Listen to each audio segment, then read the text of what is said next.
ขอต้อนรับสู่ช่อง PUBG Thailand Official ฝากกดติดตาม Subscribe และกดกระดิ่งให้ด้วยนะครับเพื่อรับชมเนื้อหาวิดีโอ PUBG แบบภาคไทยและซับไทยได้ก่อนใครที่นี่ที่เดียว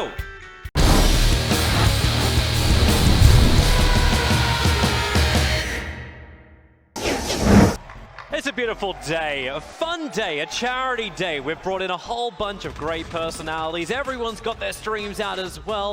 It's not enough where we have our official days where every single player stream is available to the audience as well. Now you've got the personal streams, PUBG's reaching everyone.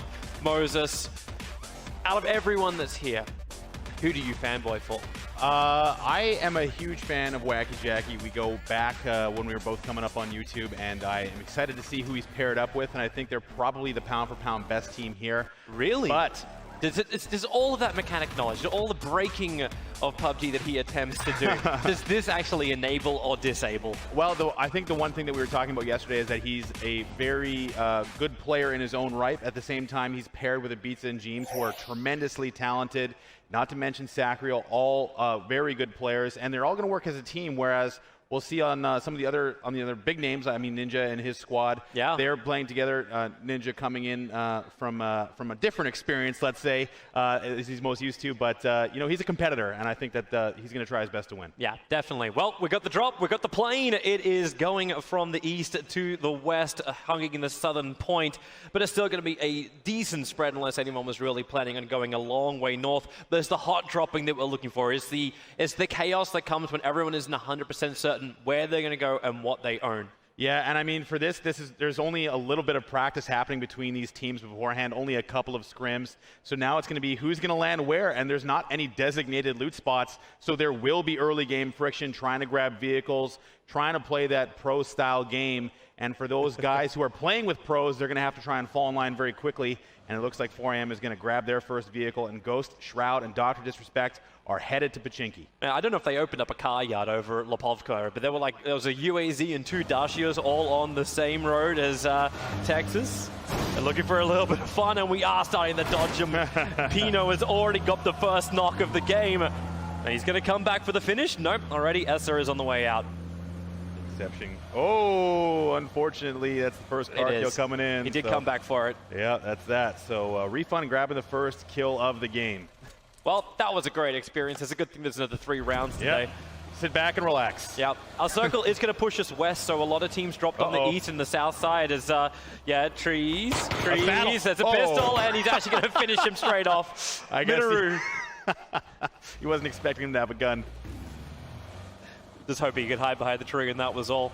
So you're already seeing a couple of teams. Alpha and Charlie are making their way very far towards the north. As the panel was saying, everyone's kind of labeled out, going Alpha, Bravo, Charlie, all the way down to Tango. So there's going to be the easiest way to follow the markers on the screen and see which teams. For those of you who want to watch like by the big 3, Bravo controls Shroud as well as the Doc, and it's Sierra where Ninja is in.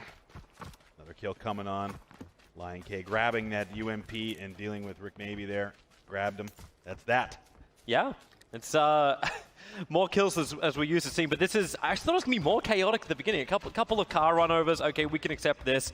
But everyone's been pretty well spaced out across the map. Alpha and Charlie are pretty close to each other. You've got maybe just this little bit more of a cluster that's coming in inside of Milter itself. So it looks like with this western circle, there's going to be a lot of traveling happening. Most teams opting for an early drop, all on the eastern side of the map. So it's now going to be a matter of trying to get that rotation going. All the things that are present, since we are playing in those competitive settings, are going to be here. Ooh, 4AM, you've already lost one. Dingception's waiting for him. 4AM will get back in the cars and go back down the hill. This is almost the point I want to see, Godv run himself over with the car. That hill is very, very hard to move down depending on the angles you're taking. Esser actually chasing. He's got no guns. He's got a jacket. Yeah, that's it. Cosmetics shall save him. So for Esther, he's going to have to just find somewhere else to go as Godv tries to navigate the mountainside with a Dacia. Doing his best mountain goat impression. It's just the rock faces. You fall off the side of that, you clip the top of the car, and then explosions shall follow. Well, you always try your best. I can turn this around, I can get it, and then you just slowly reverse down the hill. If I get out of the car, I'm going to get slapped across the top of the head. So this is obviously not the plan you want to go for. Yeah, no doubt. Looks like for 4 a.m. they're still, I think, a little bit tentative here. Everybody is just trying to grab on. Like, yes, Naya is completely taken over by one team. Pachinki with Dr. Disrespect and his crowd all by themselves as well. But the first rotation going center, I think we're going to see some differing play styles here. I imagine we're going to want to see some flashy plays, but these teams want to win. There is a lot of money at stake here for charity. And maybe some conservative play coming out here early. It's almost sad to see it, but later on, hopefully the bigger bullets. It was the Viva La Dirt League guys that we were talking to yesterday. It's like, well, you know what the best thing you can do? If you feel like you're going to be the dead weight in the team, grab the biggest bullet in the game. It's called a car. Yeah. It can wipe out teams. You may get wiped out yourself, but maybe give it a shot if you think you can't hit the broadside of a barn. Or make him the driver. Make it the oh no! See that does not work. They'll put you into a really bad position. As looks like Mr. Yuppie finding the OMG guys at Zhao Hai as well as Linda. The first time I think I've seen CGW engage. Oh no, they're all running away. I was gonna say. Yeah. Hang on. You gotta turn and run. This is too early. Too early. I was gonna say CGW not known for their early game fighting or their late game fighting or their mid game fighting. I don't think he also knows where the rest of OMG is. OMG have pretty much taken over Milta and pushed CGW to the eastern side of Milta. They don't have that breathing room, but maybe they do have the line of fire, but they won't have it. Hello to the Pachinki is their town, literally. There's no just one, looting. Just no straight one looting, is stopping them. And the Doc has already managed to find himself an M24. Because, hand that over to Shroud. There they are. The Doctor, very intensely looking. Only one hand on the controls. That's all he needs. I wonder if he's already set up his auto run to his mouse. Yeah. Like, this is the skill of a high-class streamer, the ability to actually guzzle a beverage and still be able to run in the right direction and kill somebody. You know, I don't know. I've been looking around. I was hoping to find one of those vests in my size, but I think that's as big as they come. That's we were looking at him from the stage, and he's towering over everybody. He is a very large individual. Yeah, I think it helps though when you've got the different sizes. like Shroud is a bit of a smaller guy. Personality to match as well. Yeah, he's huge. Oh, looks like we've already got the movement as Igloo. But that's obviously what I is going to be. Oh, that's not where you wanted to go, but maybe. No. Oh, it's going to be Igloo getting the first knock and the put down, so one of the Na'Vi players being eliminated. That's going to be a big loss for their team. I mean, that's a little bit of a tumble with the motorcycle, maybe unintentional, but regardless. Got to get used to first person again, right? Because this is all in first person. Yes. I mean, it's they're kind of home territory for them. I mean, it's not something it should be. They should be pretty used to it at this Just stage. like the last 2 days is a little bit off beat. Well, you know, that is a factor if you think about it. When you spend some time playing one game mode, even 5 or 6 games playing a different way can put you off a little bit. So for those teams that were used to third person or used to first person and having to make the switch now, we'll see if that success we've seen through the previous stage of the tournament continues. Everyone should be getting on the move pretty soon. The circle is coming in. It takes some time. It's 4 minutes until the circle will finally constrict and lock off the East Coast. It looks like Delta, they found their own little bit of a moment. Not where Golf wanted to be locked into. It's a bit of an open house. Exposed from behind as everyone could be bailing out of Pachinki. There's kind of a situation where with Refund and Chiefs facing off against each other across the way, there's kind of a war of attrition going to happen where it looks like now we will see teams starting to move in on the eastern side. Some teams opting to wait a little bit longer, but for Bravo, Doctor, and everybody else, just going to hang out right where they want to in Pachinki. I don't think they want to move too early. Funky M actually got knocked down. He was trying to get into a car and got... That's what happens, dude. Can't be trying that. Yeah, actually killed off too. Ruselk. He can highlight that one and put it out to his 6 million subscribers on YouTube later on. Savage is making their small run. Here we go. Here's Ninja and Josh. Here comes the push in towards the house. MiTH are the ones who are in the full defense as they've gone for a 2-2 split around the house. And MiTH, how do they get back up again? Cute-Boy is already knocked. There's a second one falling down. It's just Ginny who's inside the house. He's the last man left alive standing. He'll come in for a knock, but he won't get it.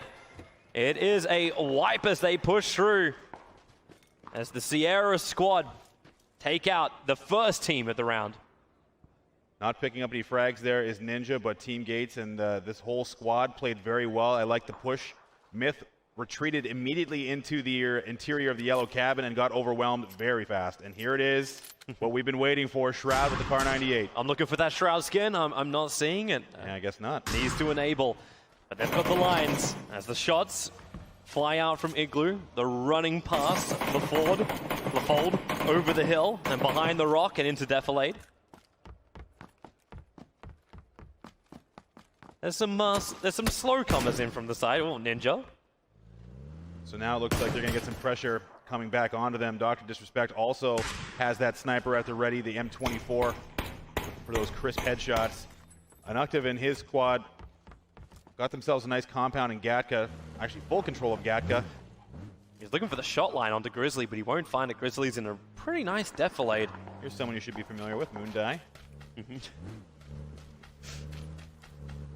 Lost aiming, Honey Badger Nation, still in transition. But for now, it really looks like Shroud and Bravo are looking for the shots in long distance. That's like exterior position here for them. It is kind of it's superior for now. I'm wondering like if they want to try and deal with this quickly and then push on, because they will be caught on the edge of the circle. They only just managed to get out of Pachinki, and they'll know the eastern teams will be encroaching on them pretty shortly. Here we go. Oh, a little bit short there for Shroud. Tried a little longer. Now he sees the head. Long shot. A little bit off target. He wants it. Now he's got two options. Even going to go for the bike. So the one thing I'm noticing here is there's another team slowly encroaching on their western side. They can hear these shots. These guys have taken an open position, and they're going to have to be wary of teams rotating around behind them. There are still teams trying to make it in from the blue. And looks like Ghost is, while supporting Doc and Shroud, are just kind of playing security. You can see McCoy out in the flank. Balak's in the car. Looks like he's going to wrangle his team here and try and get them off this position. Yeah, time to leave. They're already on top of the hillside as, well, the Gates boys going after OMG. Linda trying to do the full run, but that's the buggy. Very exposed. And the Sierra squad really chalking up some more. This will be their fourth kill of the game. So for those of you watching at home, if you're Ninja, Shroud, Doc fans, you're going to be looking at Bravo and Sierra, where Josh and Ninja are playing. Bravo is Dr. Disrespect and Shroud, so those are the S and Bs on your screen there. But looks like we are going to get a shift now coming. Now, there's a lot of water in place still, but we are going to be moving centered around that river area, and it looks like that southern portion of the play zone is going to be where a lot of teams want to move to. Don't want to have to cross that river more than once. So Shroud and company are on the bottom edge, but now they're going to have a lot of map pressure coming their way. Yeah, it's actually, how do you even cross over towards the northern side when still majority of the circle, about probably 70% of it, is still on the south side of the river? Find some nice areas. Liquid are already finding their better spot. Moving up with Wacky Jackie, just a little bit further out of Rozok and closer towards the ruins. That may actually be the best position right now in the circle if you could take the high ground position in ruins. Interesting to see the black helicopter parked on top of Mercedes-Benz Arena. I believe Dr. Disrespect has a permit for it, but security was confused when they saw it. Oh, that's right, he was part of the stunt crew that came in on the first day. Didn't realize that was Zoc in the harness. Wick gonna get knocked down by Chiefs. This looks like a little bit of a trade-off. 3 squads being crossed. Oh, that's just the VSS. Silent yet deadly. Doc trying to do his own little bit of a push-up. Shroud's coming as well. McCoy with the flank. And you've got Balak, who's knocked down right on top of the Chiefs. So Delta's going to be in trouble. Muselk around the corner is already knocked too. So it's 2 players up and running. Najari knocked down. Critical with the last one. Doc's being knocked. Shroud's coming to help him, and he'll be there in time. Wow. McCoy claiming 2 of them, but they will keep Bravo's hopes alive. Shroud, clutch play there, helping out his down teammates. McCoy there to support. Meanwhile, Ninja, Josh, and the rest of Sierra have found themselves a nice compound to hold on to right at the center of the play zone. Yeah, this is a beautiful spot as long as you can keep yourself hidden from up on top of the hill. And yeah, there's the Liquid and Jackie team. On the J squad. Yeah, they're being hunted by OMG, however, so November is coming in. It's just like, okay, slow, sure, look around the corners, and then get a little bit of information, and they can hear the car moving around. A Beatster, I think, is just doing. Jackie. Oh, he's got the line. He's got the line. No shots coming yet. Maybe waiting for some teammates to come and support. Can't start this fight just yet. You can see they're actually split. Yeah, they are kind of spread around, but you also have Mythrain and his squad a little bit further away. Grenade's going to come in from Lion K. He's looking for that hit. But we go back over towards Savage, who have taken the hill, but Lion K, Grenade will be a little bit too short. And you're seeing the Liquid stack turn their eyes around. Zhao Hai looking for the line. Ibiza moves far enough to the right that he'll avoid that one. Same for Jackie. They're just dodging grenades at the moment. Oh, taking a little bit too much time up on the top of the mountain. He's got good line of sight. That's Ninja Squad he's shooting at. That's heavy cresting. It's kind of like the biggest downside about being up on this mountain. The upside is it's in the middle of the circle. I want to go for light cresting at that stage. Light cresting? Maybe medium cresting at most. Now I know how you have your steak as well. Well, Liquid stack trying to hold the line. As it looks like Gates Mosey actually being knocked down here. Savage, they've found a bit of a line. In fact, they even ended him. So Ninja Squad losing one. This hilltop is not going to do them any favors to try and keep that battle going. Looks like Sierra's going to want to back this off. Try and get away. But for now, this map control or this area control that Savage has going is doing them a lot of favors. Able to keep control on pretty much everyone around them, but again, if you're up on top of this hill, you have a lot of eyes looking at you. Yeah. So you have to be mindful of people coming to flank. So 4 total kills so far. Shroud responsible for 2. Yeah, I think the only thing to be worried about is that southwestern flank. That's it's gonna be the roughest part. That's Papa squad that's actually moving down there. But they don't look like they have any intention of taking the high ground because they'll wait for the circle to do this now. Movement. Okay, we're locking them out, and Savage actually ends up really in the middle of it. We'll keep a little bit of river in, but the north side is now no-go zone. This is where it's going to get hard for Bravo. They're going to have to come in. So for Shroud and company, they're going to have to come right on the southern edge of the play zone. There's a lot of teams in that area, but for Sierra, Ninja, and company, they have a nice spot. They want to hold on to that. They've already lost one player, but it is all about the control of Oscar up on top of the mountain. And the run is coming in from Kilo. A straight run past Sierra. They will be able to reach the foot of the mountain, but you remember who was up there, and they'll be ready to open up as the Oscar squad. And this looks like a horrendous position for the boys in yellow to come close on. Already one knockdown because he's hit his teammate with a car. Oh, that nade. So Colorist got knocked down. The grenade will just fly a little bit too far. But they're trying to bail out into a small corner, but the nades are just raining down from Savage. Maybe try it again here. Willie Rex looking for another one. He's heard some more shots. He just wants to throw it down this hill, but the grenade just kind of rolls out. Bounce. Oh! Perfect hit! Blows up the car and takes Colorist with it. Really nice grenade there. The hillside is very difficult to time those grenades on. Very masterful throw. I want to get this guy a Major League contract. Here we go. Oh, this is It's a Liquid stack. In a little bit of trouble as Bravo, as you said, they had to push up nice and fast. 3 teams here. Has already gone down. And you're right, it's H and J inside there. They're all purpled up. McCoy trying to beat that front runner, taking some damage, but Wacky Jackie's going to get knocked too. The rest of Bravo now pushing in hard. It's only Mooneye who is still running out. He's got some friends in the building just a little bit down southwest of your camera. There you see Ibiza. He's sitting up in the corner, and this is just full defense, building clearance time for Bravo. Ibiza is now in a situation where he has to clutch this or try and get away. Wacky's down. The nade Doc. doesn't work out for the Doc. That's, is he actually sitting right on top of it? Yeah, no! he is. He walked McCoy. and jumped back onto it. Someone co-res the Doc. That's his second down of the game. The smoke's out. Smoke's out. Shroud using the support now. Wacky Jackie down, trying to feed information. Ibiza's leaving. Yeah, he's got to go. He's the last man standing. He's got to play for placement. Wacky Jackie has been left for dead. Shroud looking for the hit. Can he do it through the trees? Nah, just firing off a shot. But do they still know that Mooneye is staying in the tree, is staying in that small little corner? He's hiding, looking for the right moment. Shroud will do the execution inside the bathroom. He's checking the corners. He's worried, and now he looks, comes in close to Shroud. He ducks under the bullets of Moondeye. A little bit of a potato there. Unfortunately for Moondeye, he had that advantage, but Shroud came through and dealt with him very quickly. Now Wacky Jackie was executed by Shroud as well. Ibiza. That's pretty open. He's in trouble. The car smoking too. Looks like Xeon's going to hold his fire for the moment. Oh, poor Rowan. FIFA Little Dirt League's having some problems. Yeah, well, Ibiza's a good player, and he did stop and drop him very quickly. But now Ibiza has to be very mindful of how many players are with him, and that's unfortunate. That's Ibiza and his squad going down very early. That was the or at least our favorite from a skill perspective going out very early in this game. This is like meals on wheels for Savage at the foot of the hill. Like, they're just rolling in team after team, injured, hurting, and Savage are just finding the perfect lines to just get the shots from the hillside. But you still have the remnants of the gold stack down to the southwest. Everyone has managed to get inside this circle. The black stack and 4 AM are up on the north, but again, the circle is going to pretty well center with Savage in the middle of it. It's going to force Ghost and Shroud and his squad onto Ninja and Josh OG. They're going to have to run right at them and try and displace them. It's the fight everyone was waiting for. It will actually be the Ninja stack. You have the better position up on the hill as Balak gets knocked. And Josh OG and Ninja, they're the ones looking down.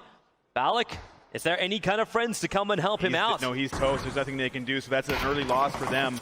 The smokes are coming out. They're McCoy's trying their best. He's for it. going for the res. That's very brave. He got there in time. I don't know if he's at the behind tree. the tree. Yeah. Oh, no! Oh, the nade! All right.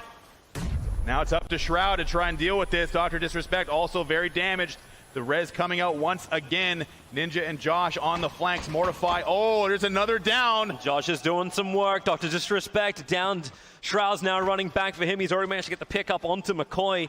Ninja's going back for a beverage. He's going to let his minions do the work. Shroud is trying to keep this together, but I think they don't have the utility to keep Doc alive. There's the hit. Josh, he flanked around the side. He'll end Doc's run. The Shroud, he needs to fight hard. He knows that Josh has just got them absolutely zeroed. There's so much cover for Josh to work with. This is a problem. Ninja's holding the rear defense. Mortify going at them. They need it down here. They need to take Mortify or Josh OG down. The pressure's just too much. Is there a bailout option? That's almost, yeah, the smokes are there. Shroud's running back. McCoy will have to go with him and just see if they can push further around to the north. Hilariously enough, it's their best option, but there's still a floating player. They have to leave. So it looks like Shroud is going to back this off. They know that they just don't have the manpower to deal with this. And it looks like Mortify and is going to have to back this off as well. So they're really playing well. Is Ninja squad. They're unholding this yellow cabin. Dart. It's the one last play from goal for Shroud. He ducks under it, realizes, wait, there's someone else around there, misses again. It looked good. There's the shot in from the side. It's McCoy going to work. He's forced him around the tree. He forced him around the tree. That means Nemesis has no cover. Shroud looking, trying to finish him off. Baiting with a jump. There's the shot. That one will connect for Shroud. Knocking down the Florida. Barely staying alive. At least that deals with a thorn on the side of the back of Bravo, but it's still a fantastic position for Sierra. The north run is coming in over the bridge, back into safety, but there's already two very established teams ready to knock them down. Is Golf doing a lot of the work, as well as Igloo. Smoke's coming out, trying to support. Oh! That fence had more concrete on it once again. The Black Stack has managed to actually reach the crates, but that is not inside the circle, but it's the only safe place for them to come to. Lots of action here happening now. There's just too many players alive for too little real estate. The bullets are hitting. They backed off. Savage isn't though.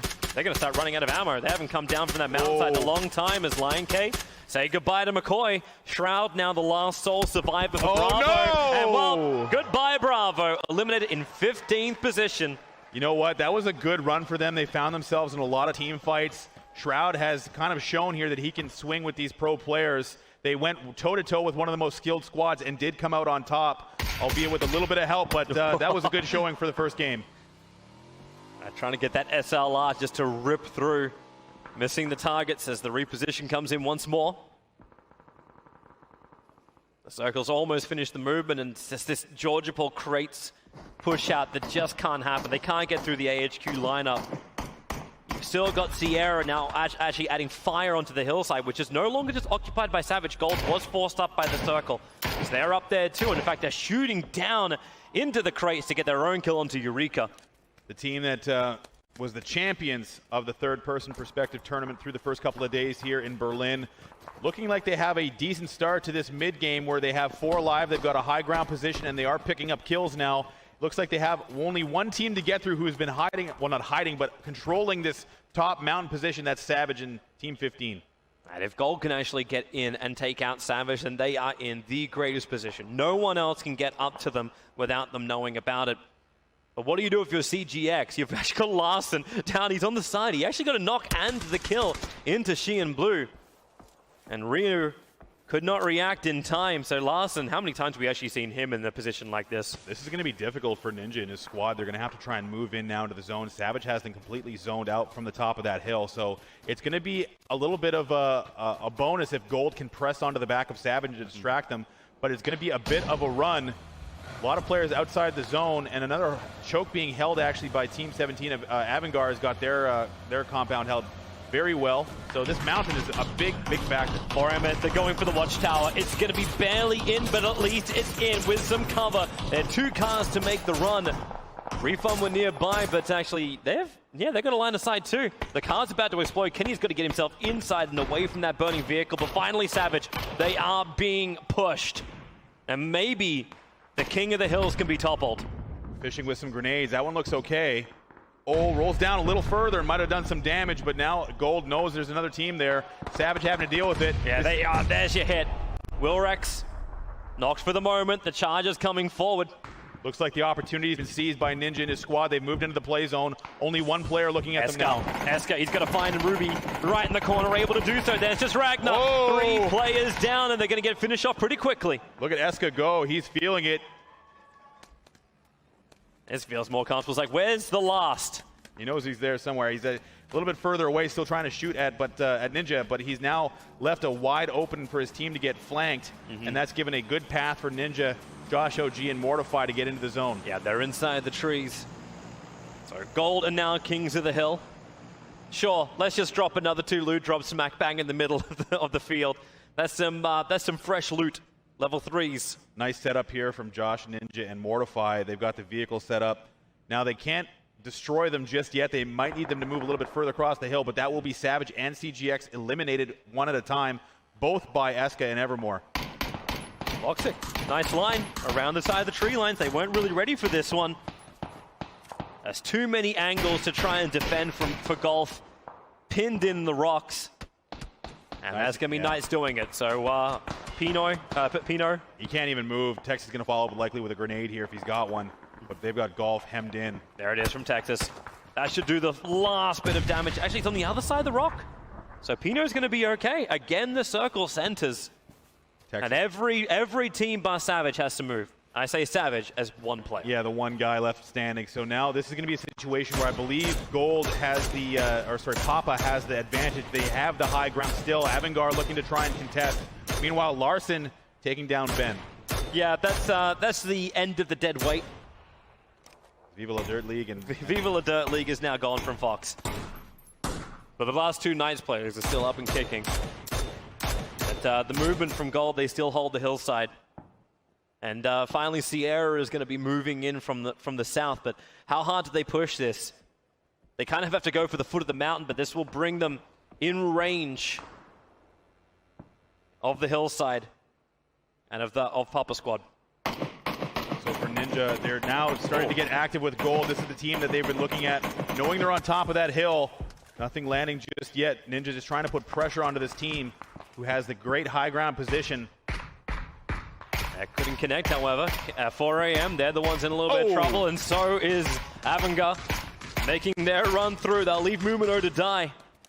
Eska with the suppressed mini. Doing his best. Oh, he's got even more. Everyone's just going for the long runs. They're picking up a ton of kills here. 11 already for Eska. Or for this team, rather. 6 for Eska. Yeah, we can go for Papa. It doesn't sound right to say, hey, Papa's doing well. Yeah, I keep saying Gold. Oh, Mortify. That shot from Evermore. They're being forced into each other. It looks like Eska is going to have to try and come support. They know that they're being pressured by 2 sides, but they've done so well at clearing out that other side of the mountain that they can now focus on Ninja and his squad. At that moment, Evermore thought he had a grenade, and all he had was a Molotov. They'll still do some good work. It's got some good spread. Ninja's going to want to try his best to build a ramp. Oh, wait. So as far as Ninja's concerned, he's going to have to try and get up there and use some aim here. He'll chase him down. I believe in the power. Evermore has to start his heal as Ninja is doing that approach. Sees Evermore, Scout needs the headshot. Hasn't claimed it just yet. Ninja ducking for cover. Evermore does get clipped from the back line of Sierra squad. And again, having just to met up and rely on the rest of his team, but it's the upside. But the Savage squad sitting on the hill for Papa. They've just been in such a great position. Ninja will be mopped up. Well. And he has killed off Josh OG. He's still alive, but he's the last one on his feet. Mortify will tick out. The circle will probably kill him in the end of this. Josh OG now having to try and play either a clutch or hide here. Looks like it might be a bit of a hiding situation. He's at least in, but you can see Papa moving forward. They're going to try and finish him off. So, yeah, you can prone, but this is in third person. He cannot see Papa coming, and they may just... this is the rappel off the rocks and find him. Now's the time. Unless they're coming down for loot. Look at Flying the corner. B. Oh, no. Yeah. I think the best thing that happened right there was the fact that Evmore shot his teammate in the back. That was the most amount of damage that Josh was able to achieve with his life. The Ducks die together in this case. So, the two big teams knocked out, but the remaining Knights players still doing well. They've got 8 kills to their names, 6 teams left kicking on the map. A lot of it, though, is just a couple of just ones. This is really looking like Papa's game. They've got a great position here. They've got a bunch of solo players to clean up. Only the Knights remaining with 2 on their team. Yeah, I thought Team Liquid was on. That was not on Papa. Gold is 4 strong. There goes another one. So finally, the last part of a Vanguard's knocked out, but Knights on their run too. Eska has the line. He's watching those loot crates. This feels like the rise of Eska through this tournament so far. This is insane.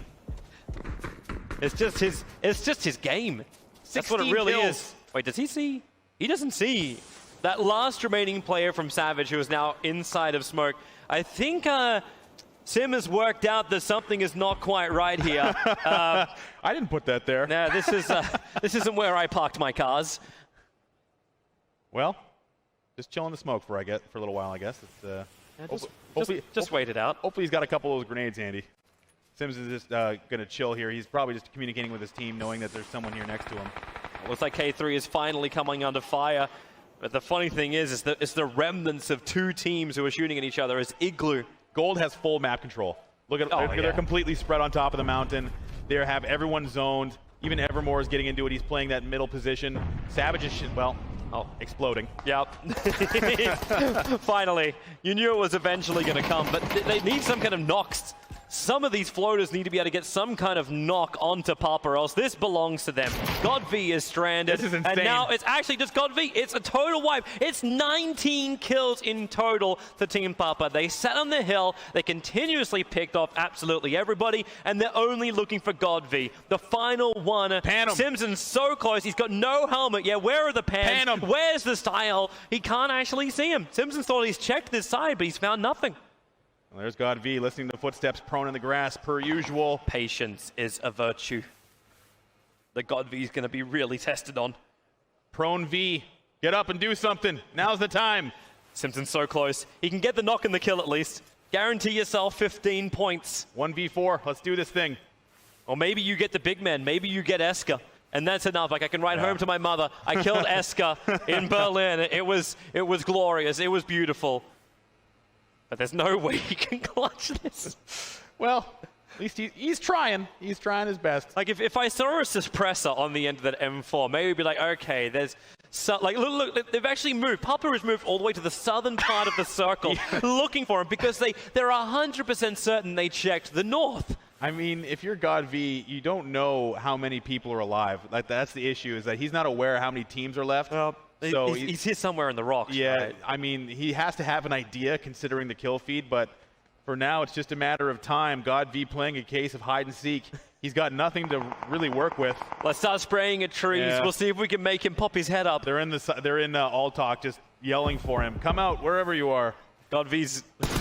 All right, now he's finally opening up. Position is revealed. Hey. The blue trace is flying. God-V will die. Papa claiming 20 kills in total for our first round of Charity Day. That was a very nice game. Gold played it very well, and at this stage, they are used to those high fives. They're used to winning. It's continuing through that first day and into the second, and then finally here into the charity event. But that was a really nice game. It was a fun game. I would still like to have seen what would happen if Papa got pushed off the hill. Time and time again, it came in close. And I kind of forgot what team Liquid were really on when I was looking at it. It's like, oh, is Liquid now on Papa? They brought that kind of luck with them. Absolutely. And really the story for those at home watching, I was really impressed to see how Shroud, Doc, and Ghost played together. Really good teamwork. Shroud did not look to be shook at all. He was enjoying the land climb like he said he had not experienced yet. and really all that time playing with Choco Taco clearly rubbing off on him. Yeah, but he's also in such a rough position. Having to get that push onto Ninja's squad. It's hard. And they did not have the height. They had the one guy behind them. It was a rock, a hard place, and then just some other crap just thrown in the middle of it that they had to try and deal with. Ninja's team too played very well. Yeah, they did. Positionally very sound. Yeah. Obviously, I think it'll get better as they get used to the client and having to aim down your iron sights. Yep. I think there's definitely been a big one, like, hey, first-person perspective, shooting up these hills, it's kind of hard as well. Reposition, find those angles, because that's kind of what they had against Shroud's squad, but they never achieved against Savage. It was hiding behind a tree and then pushing into Rock Defilade. It's a nightmare at the best of times. That's a very tough first circle to deal with for your first intro into competitive play, but ultimately that is only the first game, and I'm excited to see the rest. Yeah, I can't wait for it, because we get before we go there, we'll throw it down to Team Papa, the winners of round 1. Yeah, trees, there's a pistol, and he's actually going to finish him straight off. Defense, they've gone for a 2-2 split around the house, and then how do they get back up again? Q-Boy's already knocked. There's a second one falling down. It's just Ginny who's inside the house. He's the last man left alive standing. The grenade just kind of rolls out. Bounce. Oh! Perfect hit! Blows up the car, and He has to clutch this or try and get away. Wacky's down. The nade doesn't work out for the Doc. That's, is he actually sitting right on top of it? Yeah, he is. He walked and jumped back on.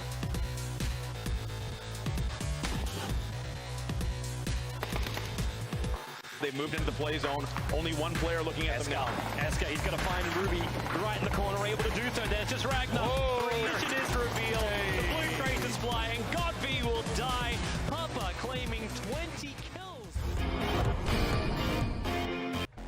You know, I get excited when the Doc looks like he's ready to actually murder somebody that won't be himself. Like that whole snap, like you hope is not going to be the Doc himself. Because he did go down pretty early. I think he's ready to murder most of the time. I think that he's, you know, a very high energy individual, clearly. And at this stage, that was just a warm up, as they say. And of course. Getting used to it, getting used to the environment, making sure your chair's the right height.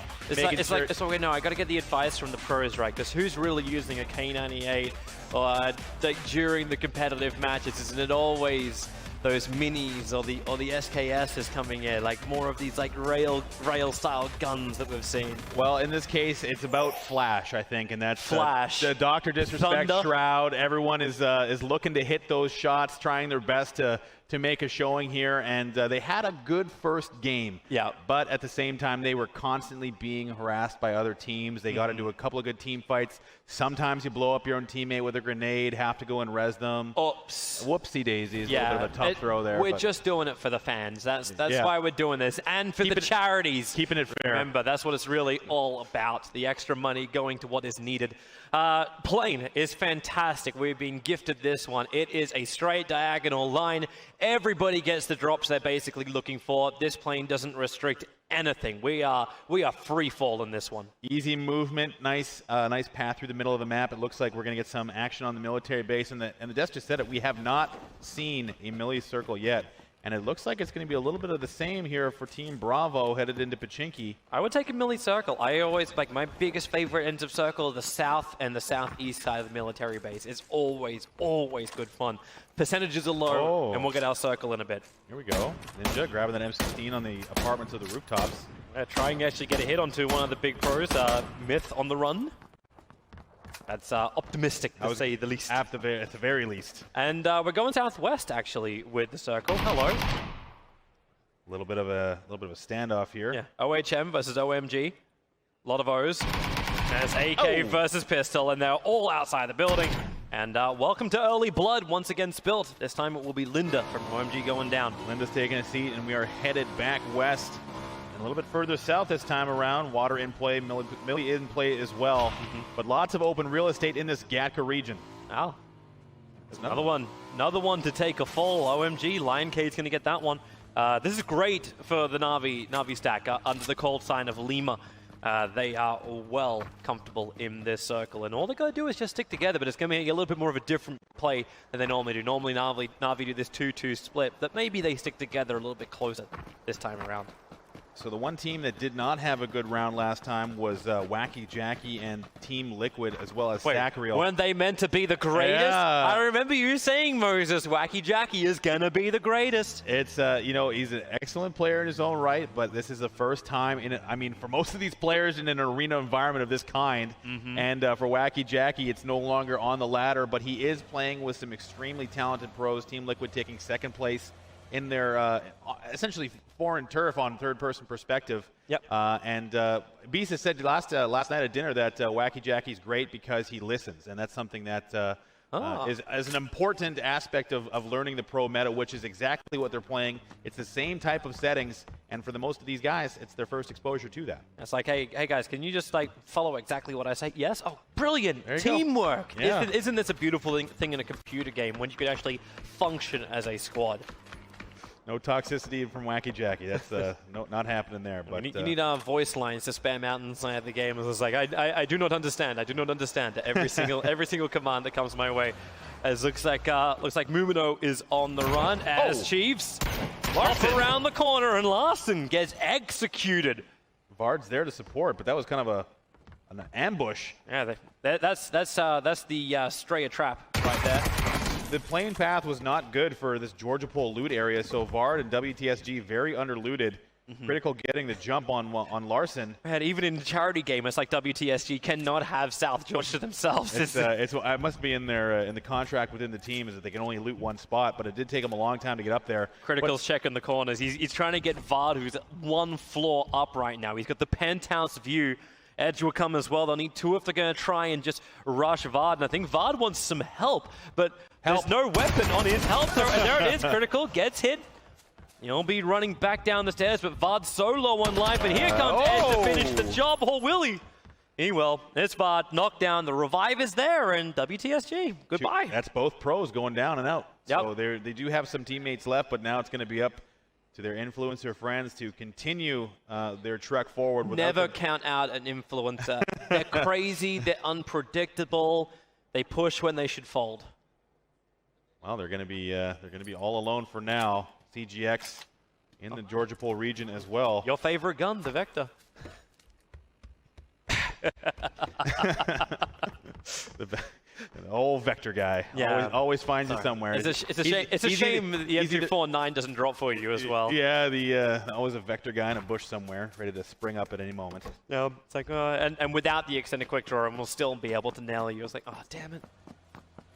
Oh, it's like the rest of Delta just wants to run the hell out of here. Looks like Deroli actually got knocked. Mumino dies to myth, as well as himself falling over.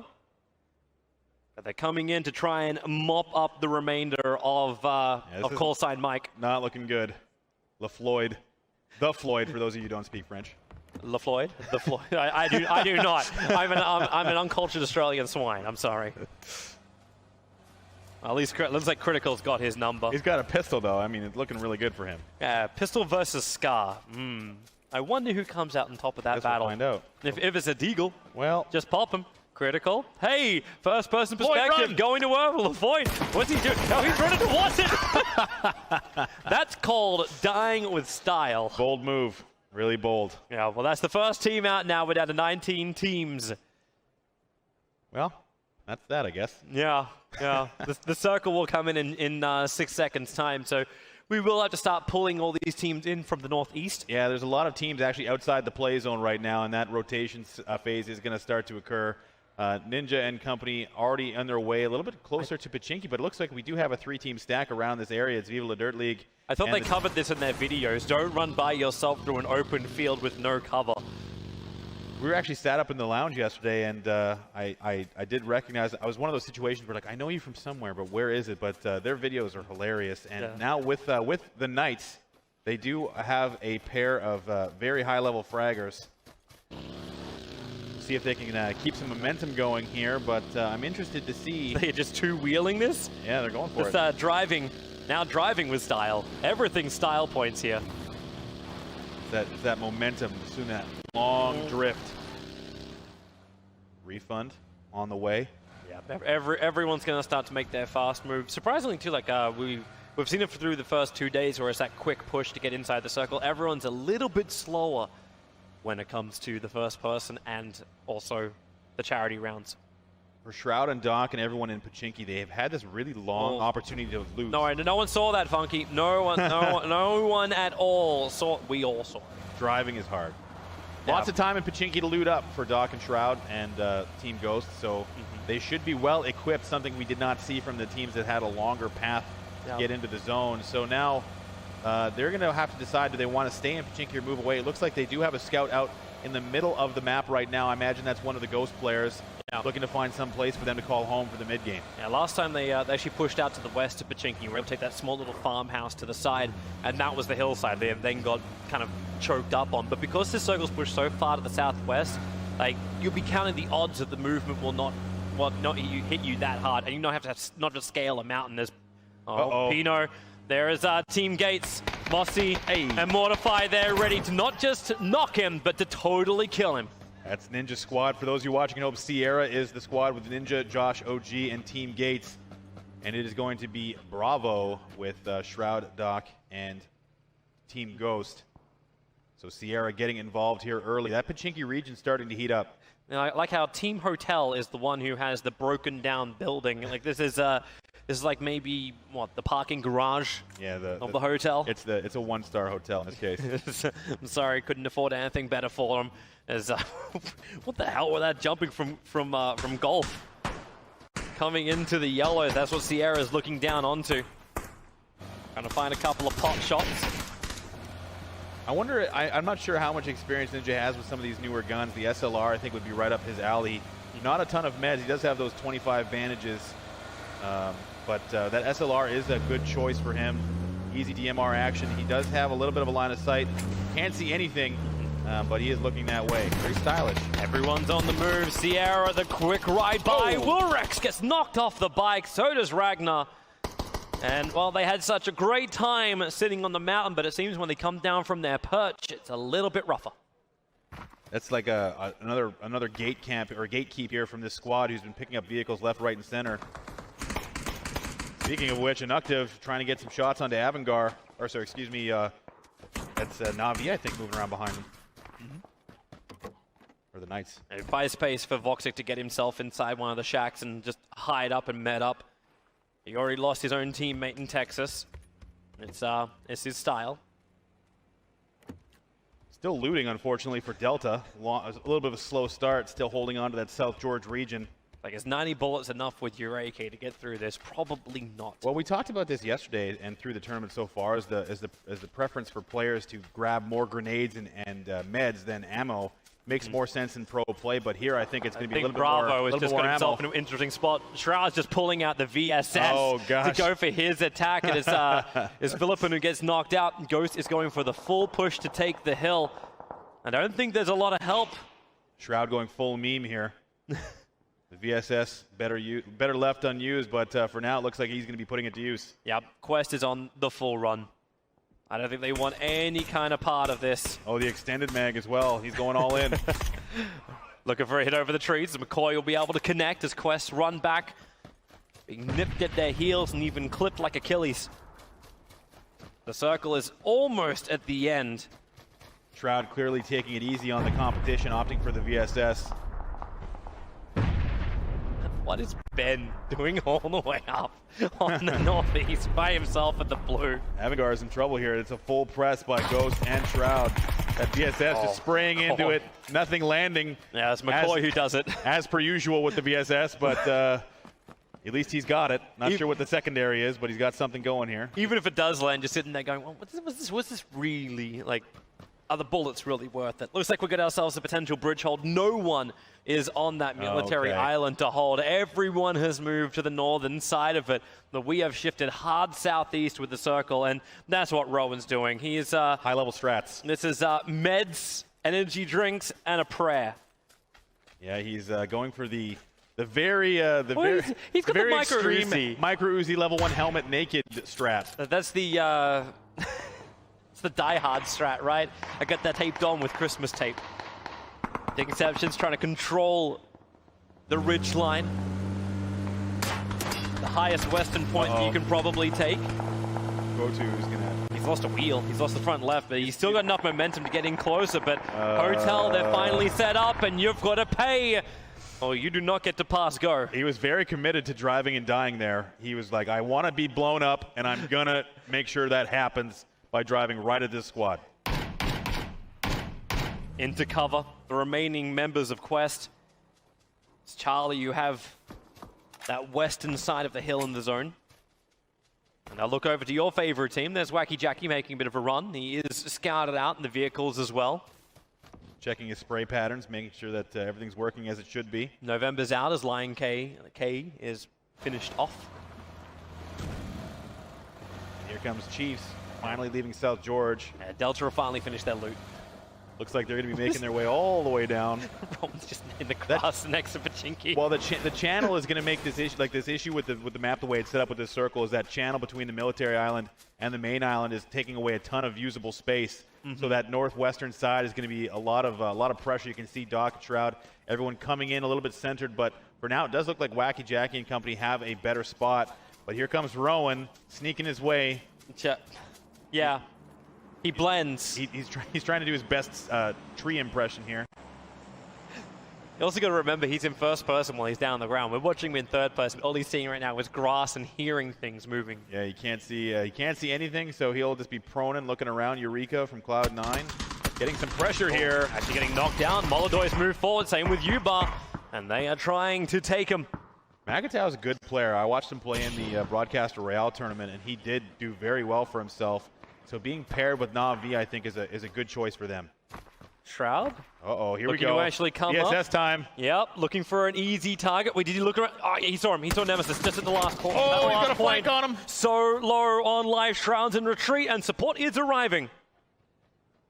Balak there, holding for the AK. Shroud going for the med. Golf is pushing. They're going for it. Shroud is down on the hillside. Oh, he needs to open up, and they're going to finish. Shroud, they actually end him! The manners is there. Balak couldn't do enough. The Doc and McCoy now finally come to life. The Shroud being put down. That nade, landing a little short. Maybe disorienting Dr. Disrespect. They have the high ground and the peak advantage. The nade's coming down next to Balak. They're happy with it. They got what they wanted, and they're leaving with the jewel that is Shroud's scalp. Well, the VSS didn't work out for Shroud there. Maybe next time decide to try something else. But for now, it looks like Bravo has lost. Arguably their star player, and it's going to be a long trek into the mid-game for them. Dr. Disrespect, McCoy, and Balak having to carry that load all by themselves. Yeah, this push by Lima is doing real good work to try and keep the knockdowns coming. Too much time with Choco Taco there for Shroud. The VSS, yeah. Too much. Get off it. Get off it. Get yourself a real weapon. The circle goes again. Looking good for Liquid here. It is. Not to mention the ferry pier movement up from the 4 a.m. stack. That water staying in is a huge problem. And now it begins to question. Do you go bridge? Yeah, do you go under the bridge? Because there's a very small but real chance that thing could shift back across the military base. CGW already going for it. Mr. Yuppie is already on the way. They want that lighthouse, I think. Well, Doc's just gunning it right down. It's almost Cressida driving Old Man Card down the middle of the open. McCoy knocked by Molodoy and then killed by the fall. Voxic holding on to the shack, looking to try and grab some kills on the transition here from these other teams. But, Yeah, the Chiefs going to work. Edge chalking up another one. A lot of aggression here. That's the second time we've seen that happen for Edge. He just pops over and does some damage. And now look at that. That's all of Sierra in rotation, or at least two of. It looks like Team Gates. Not sure if they've left Shroud behind. Or that's Ninja. Okay, it's fine. It's recoverable. Everybody out. Yeah, okay, maybe not so recoverable. They don't have the lighthouse. There's guys up to the yellows. It's Myth who's up on the hill next to him and could just shoot down. This is actually a horrible, pincered point that Sierra is in, and Doc in a style bump. At least he made it to the ferry. It looks like his car. It really does. I hope Ninja has enough materials to make it through this mid-game. So for Doc and Balak, they're going to have to decide if they want to get into the ferry pier or try and play it safe. Sierra's in trouble. They at least were able to find one kill, but Josh OG gets knocked and actually killed off. So they're down to 3 players. Not a bad position here, but I don't know if they have enough cover to kind of deal with the people in front of them. But Myth is there in force right next to him. What if Myth just walks over to the top of the rocks and just looks down onto Sierra? That's going to be a nightmare for him. And actually a CGW who are up on the hill having the lighthouse. This is why you can't really go onto the bridge from that position. You need to get peppered down. And it looks like already Sierra decided to move in closer in towards trees, in towards some kind of cover, so they do not get shot by Julie at the liquid stack. So this is actually Wacky Jackie looking at the position of Ninja and Mossy. Ooh, that's a nice weapon. Bring out the MK with the... Meanwhile... Meanwhile, we have real life playing. I don't think he's lucky enough to have the ghillie suit. He's blending very well into that stage. Yeah, stay in the shadows, not the spotlights. Rock maybe. He's trying to connect. It's Rick. Rick? It's maybe Rick. Maybe Rick. Yeah. This is gold. The winners from last game getting lots of pressure in their boat. They're going to get under. They're actually going to get under the bridge. Uh-oh, Ninja's in trouble here. Yeah, he's really low. Having to take more cover. Or build some. Oh, shot in the back. MiTH had the angle. Grenade prepared. Here comes the toss. And will it actually hit the basket of Ninja? Nope. Doesn't look like it, but Ninja, he doesn't have any close by friends to really pick him up. And there Ninja. goes Rick. No maybe about it. Brings down Ninja. That's that. Now it's going to be up to Josh and Mossy. Actually, I didn't see where Josh went to. Yeah, just gone AWOL. Josh, hello? I don't see him on the map. He's, I see where Mossy is. Mossy has gone down. Mortify's still alive as well, so they do have 2 players left at least. Yeah, Mortify's on the northwest circle. Is going to go onto the ferry pier. So CGW's position was great before. Now it's absolutely terrible. And Mortify can't really get anywhere. There's a lot of players alive. 52 alive. This is a lot going on. But it looks like Wacky Jackie and Liquid have a nice hold on the northern side of the play zone. They have Critical and Chief zoned entirely, but they do have Moondie in their squad right next to them. And that AHQ push is finally coming in. Charlie's in real trouble as Igloo push him on the hillside. They have to lick their wounds for a second, but they will continue to push. Well done, Rowan. At least you're playing the game. My God, dude. He's playing the game. He's got no first aids left. I don't think he even makes that run. He can make it, but it's going to be a tough time after that. Yep. Juan Korea trying to get some shots in CGW here. This is the boat-faring team doing some damage here and looking good. Yeah, it's Papa. Papa looking for wins. Maybe he's knocked out. Mossy is kind of stuck down in the water. I don't know if he can actually get up in that small crevice he's got, if there's a way up on the side. Evermore is down, getting that headshot from Karad. He's going to have to deal with that now. Eska looking for more. Eska's been playing so well through the tournament. Oh, there's that zone I was talking about. It looks like Liquid has the Chiefs hemmed in and are doing a lot of damage. And now they can actually start chalking up some kills, 3 in total. For Liquid, who's been in never-ending gunfights for a while. And MiTH, who did push down with their car, now locked behind their car's cover. A couple of hits landing for James in that mini. Cute boy MinORu. They're actually just going to drive it off. But you can't make that run, so they try and make it towards the petrol station. Fuel up. This is another team that's going to be right in the line of sight of Liquid. Yeah, did they see? Yeah, okay. Mizog's already been knocked out. Eska's down now as well. Papa with problems.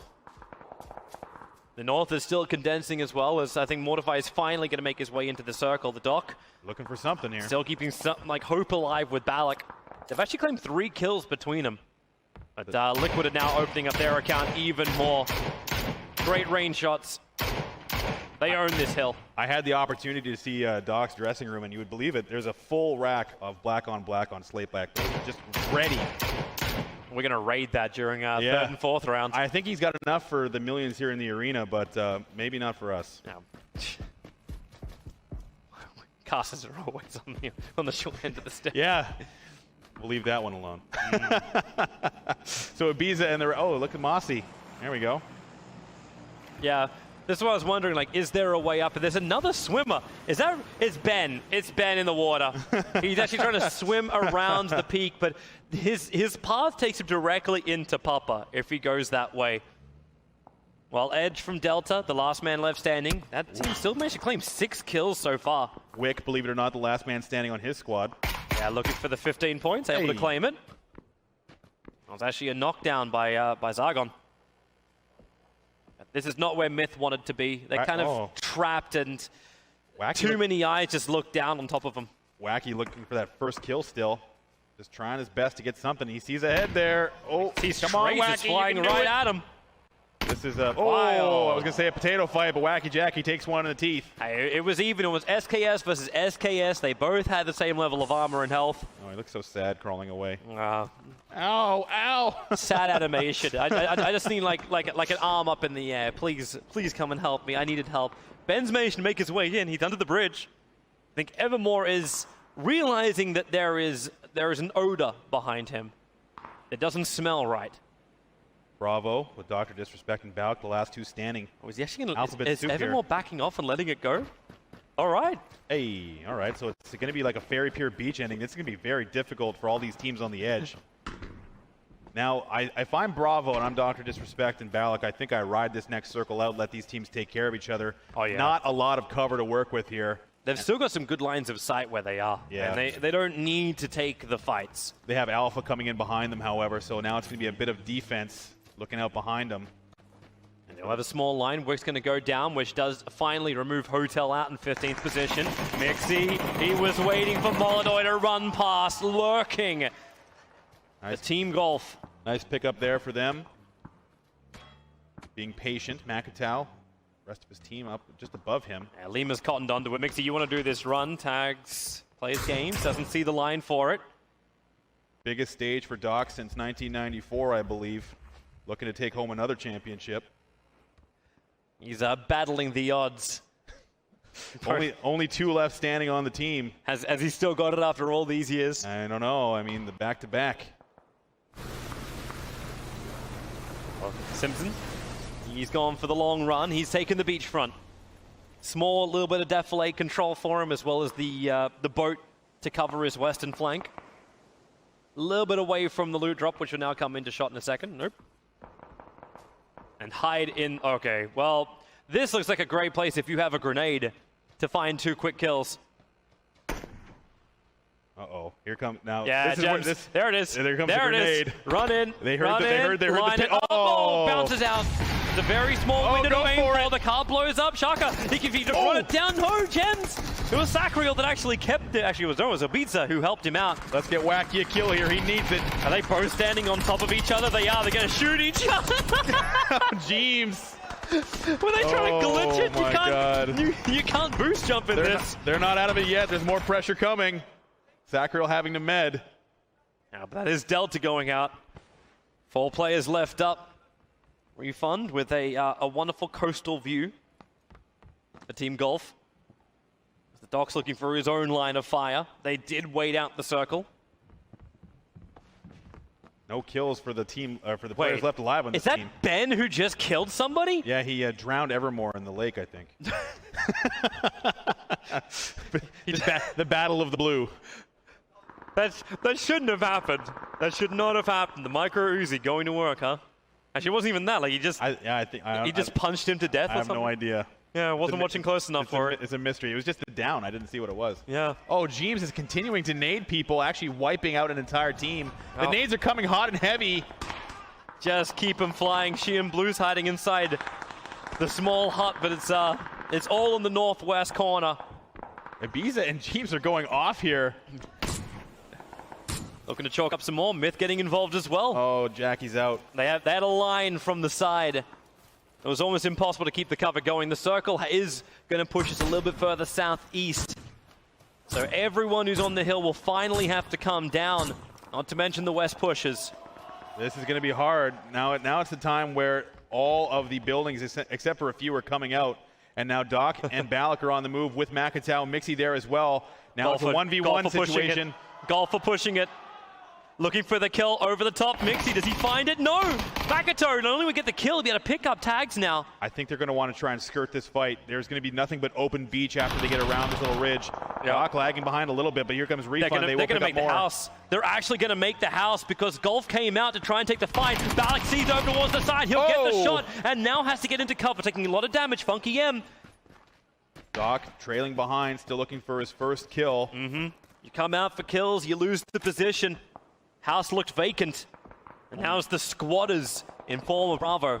Full peek there for Doc. Got to be careful. He's watching the right side. He's looking to try and flank around either that or Balak. He's prepping the grenade. It's going to be a little bit off, doesn't bounce nicely, and here comes the res. A little bit, maybe lacking in some pressure here.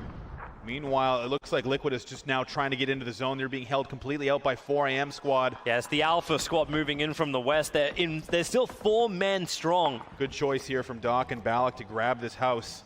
Can they look down? Jump through the window and look directly down. A grenade is there for Balak. If he can get the bounce right, he's just going to toss it out the window. Nice. A bit of a toss down. Bounces too far, however. Yeah, too far. Same with the Doc. Here's will flying too hard as well. Here comes another. Are they going to push? No, they're getting the hell out of there. They're just running towards the wall. Some level of cover away. Balak knows he's there. He saw Zemis's legs. It looks like Doc coming to support. Oh, this could be good. This could be good. This looks okay. 1, 2, 3. Drop around the side. Nemesis, he gets tagged up as well. The grenade. There the it damage is enough to get the knock. He's still got another one. How is Balak just an armory? Nades after nades after nades. They're going to push this. Doc actually out of position. Funky M's looking no the right support, way. No he's going to see Balak on the jump out. Look around the corner. Oh no! Balak, he's going to get knocked. It's up to the Doc. Funky M's pushing forward. He wants the finish. He'll claim Here it quickly. support. Doc, where are you? He's got to help his. Well, he's got to now clutch this for himself. Oh, he's going to go out. for it. He's going for it. Funky M will 100% have heard that. Doc he's looking at it. Doc, sees it over the top of the wall. Now Doc in a solo situation. Meanwhile, 4AM getting involved again. This time will be onto MiTH. Ginny being knocked under the cover of smoke at least. But the circle constricts once more. Doc owns the southern side of the circle. Every other player is in the northern half. And what's the circle do? It pushes to the north, right on top of Liquid, right on top of Alpha. But this looks like it's going to be 4AM with the advantage. They have the manpower here. Ibiza by himself. Doc is going to have to rotate out of this compound, likely push the gap to the left, come in behind these teams, but for the most part now Team Gold has a wide open push through the open, and they're still dealing with MiTH. Hey, that's fine for the Doc. He can sit on that defilade side and let everyone else battle it out because there's 2 squads already in that building, the only one remaining inside the circle, the Firehouse, and Alpha have got the choice. Do you push it? Do you clear it? Then do you take it? Or is this just not worth it? Gold is pinned by MiTH, so you know they're going to come in late as well, both squads. MiTH has the advantage. They're a little bit closer to the zone. And now we'll see if, Yep. That works fine. The push is coming in. First one to die. There's the remainder of Juliet, but there's still another surprise waiting upstairs. Oh, I take top 10 Rubius situation for the Doc now. Yep. It's 4 teams remaining. Papa. Trying to find the angle onto MiTH around the trees. The grenades continue to fly, just a little bit too short. Simpson, he's the man. Coming in for the flanking push. Can't clip the heads of MiTH, however. Needs his teammate up there to help him. Wankri has to get up there and try and help trade. Ginny and Escalucia? That's my best on that one. Yep. Oh, no, they're getting knocked from behind. Oh, it's 4AM doing their work. Alpha moving forward. They're still the only squad who have 4 players left alive. We're now down to 3. The Doctor on the way. It's the gold stack versus the 4AM stack and then a rogue Doc. And he opens up, misses the shots. He's trying his best right now, but now the pressure's on him. The blue is coming. He's going to have to deal with this. He does not have the zone. He's going to have to crest this hill and be wide in the open. No smokes yet. Oh. The Doctor has to clutch this. He's got the Car 98 in hand. I think Papa's about to kill the legend of old time. Doc is on the run. Maybe there's enough defilade for him to flank around. 4AM are coming out of the building looking for the fight too. He's as trying to get everyone away. does the run. Simpson's looking for the angle and looks like Doc will make it to the defilade. Visible for half a second. He can see him for a second. Doc, commit to something right now. He comes to the closer defilade, but he's still not inside the circle. He's on the edge, but now you've got the 4AM stack opening up. Doc! No! He misses the K98 shot that needed to be able to connect. He's so low on life. Doc will go down. 2 teams left, and it is not a good place for Papa. It is a 4-on-2, and they do not have the circle. This should be a quick and easy cleanup, and that's exactly what happens. It's Alpha all the way. What a game. Again, the positioning of the 4AM really went in their favor. Love the way that Bravo played. Ultimately, it came down to Dr. Disrespect looking to clutch that game. Maybe a bit of a misstep with the Car 98 that close. I think the AR would have done him a little bit better. but a really nice game from Bravo, but ultimately 4AM stealing that one. When the pressure's on, you got to step up, and well, 4AM did it, but they played that nice, slow edge of the circle. We got tons of fun, we got tons of loot in us. Just keep pushing in slowly, and they got the better angles. It's like Liquid put themselves smack bang into the middle of us, like, all right, we'll take every single fight that you've got. Oh, okay, maybe we're gonna run out of ammo at some point. James picked up 7 kills through that game. Ibiza with 5. Unfortunately, Wacky goes out with no kills there, but a good effort from that team. And really, I think that they just had so much going on their side of the play zone. And there's the Doc. I'm not a little bit upset, I think. So close, yet no cigar. But it's still a great performance, and they waited it out. They dealt with the fact that their primary carry was killed early on, and it was execution and runaway. I think they maybe have to have a bit of a team meeting there, trying to determine maybe Shroud has to pick up something a little bit more useful than the VSS. But ultimately, I think that they are starting to kind of gel as a team. Their movement looked very good. Balak, the IGL for Ghost, maybe starting to rub off a little bit on those in his team, and maybe bounce back for game number 3. Yeah, we've got more to come, though. We're only halfway through our charity event. Alpha take this, but who will take 3rd and 4th? Stay tuned to find out.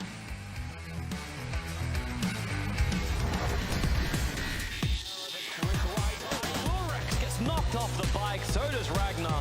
Pushing, they're going for it. Shroud is down on the hillside. Oh, no. Open up, they're going to finish. Shroud, they actually end him. Shroud behind her. Okay, it's fine, it's recoverable, everybody out. We have real life playing. I don't think he's lucky enough to have the jelly suit. He's right at him. This is Pizza who helped him out. Let's get Wacky a kill here, he needs it. Are they both standing on top of each other? They are, they're going to shoot each other. Jeeves. That worked fine. The push is coming in. First one to die. Have the circle. This should be a quick and easy cleanup, and that's exactly. Thank you so much, and yeah, I'm super excited about this. I mean, last time I got to cast influencers, let's say, I went a little hard. So I'm gonna be nice. I'm gonna give them benefit of the doubt because we've got some very good players here. We do. I mean, we've seen some incredible moments so far. I want to see Shroud turn up. Little mini bias. I can't help myself. He's a CS:GO boy. I gotta see a little bit from him. I was quite disappointed that we didn't see the Doc hitting that Can 98 shot. Oh, in the don't. previous. At the end, I just thought, oh, my heart was there. It was there. Please hit it, because I'd have just loved to hear the crowd go wild. You could hear them like. This They is wanted good, it. yeah, everyone wants it, and you can kind of Yep. hear the crowd ramping up a little bit. It's like, oh, they're going to hit it. We've actually got some toyed with us. some pocket communities, haven't we? We've spotted all Yep. around the arena. We've spotted like them out. it. We've seen the signs, and when certain people get kills, we hear the noise come from them. Certain people. It's individuals. It's It there. is. To be fair, I mean, like you said, it's all for charity. It's all for good fun, and we have a good time and a bit of a laugh, see some kills and happy days. Yeah. It's going to be very hard to PUBG in a restrain nutshell. myself. I mean, we'll see how it goes. I make no promises. But the plane is obviously en route, so we're going to see how this goes. We are halfway through, so 2 more rounds to go. Nice and easy for some of these teams. Some not quite having the same game.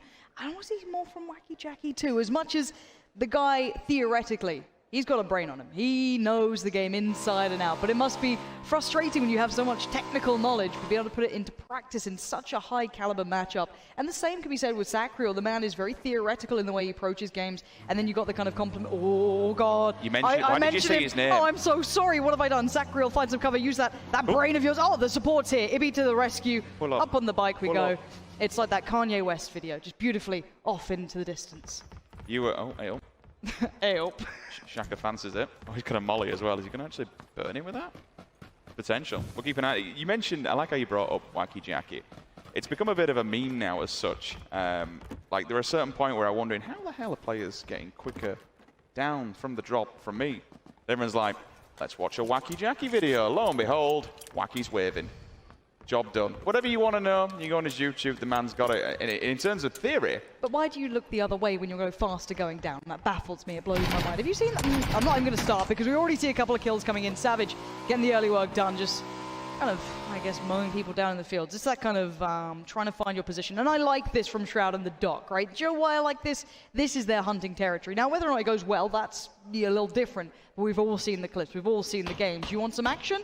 This is where it is. You put Shroud close quarter combat, I'm feeling it. Doc, the same. And then you got McCoy there and Balak as well. But up against them, there's another team sharing out Pachinki. They're over towards the eastern side. Actually, very good loot too. So, again, they're not completely in the wrong there. Now, Team Charlie, which does have some of the Genji black players on there.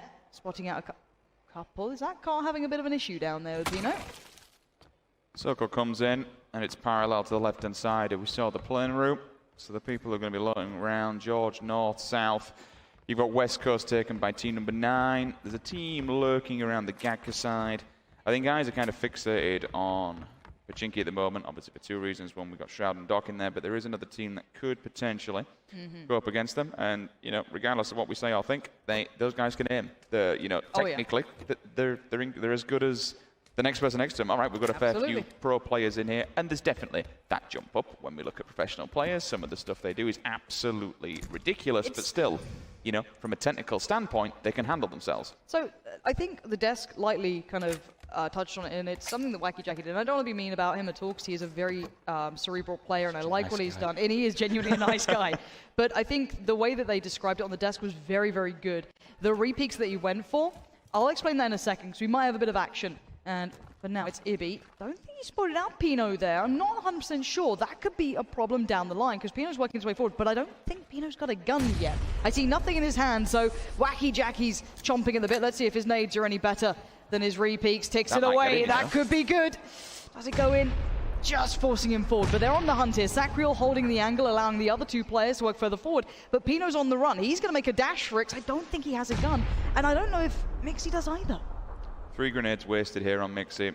I mean, it might be all for nothing. It might be all just for 15 points. Sacriel, I think, looking at his gear, doesn't look too good. None of them are. Look at Ibby's 30 bullets. That's more than enough, apparently, for Ibby. Mixie goes down very quickly there. You can see the responses. Everyone's still trying to hold these angles, work out where the rest of the players are. Pino made a run for it earlier, went on the wider way around Yasnaya here in that north-northeast side, and maybe they found a gun, because so far, not so good for the other team. But Team Juliet here have been able to take down that one player who's standing in their way, but again, only had a revolver on the other side. James is there, a little late to the party, but he's got way better gear, so took his time for that. Maybe just snaps to his head, takes a quick poke. Oh, Pino has got a gun. Finally, but still, he's lost his teammate in the doing so. He's got no helmet as well, so regardless of what gun you've got, even if you've got like an Uzi or something like that, you just spray him down, and anything that goes even close to the head, unfortunately, you will be going down. They've got to move soon. They're not in the circle. Obviously, they've still got to say soon. They've got plenty of time, right? You've got 1 minute 15. They're on the slower side, so to speak, as well, so they can move in from there. They might be hitting around Rorschach. The top end of it is pretty open for them, but it all depends where the guys who are up in style but decide to rotate to as well. This is still a bit of a worry. You can see that Pachinki is very much on a bit of a knife's edge there. It could go either way. Good kind of defining lines. That's one of the towns that can be split into, but then again, you lose out on a drastic amount of loot. It's not how you want to walk out of there. But beyond that, let's have a little look elsewhere, see how people are getting on. Team Kilo with Mythrain, everyone loves a bit of that. If you ever see him playing and you look at chat, it's unique.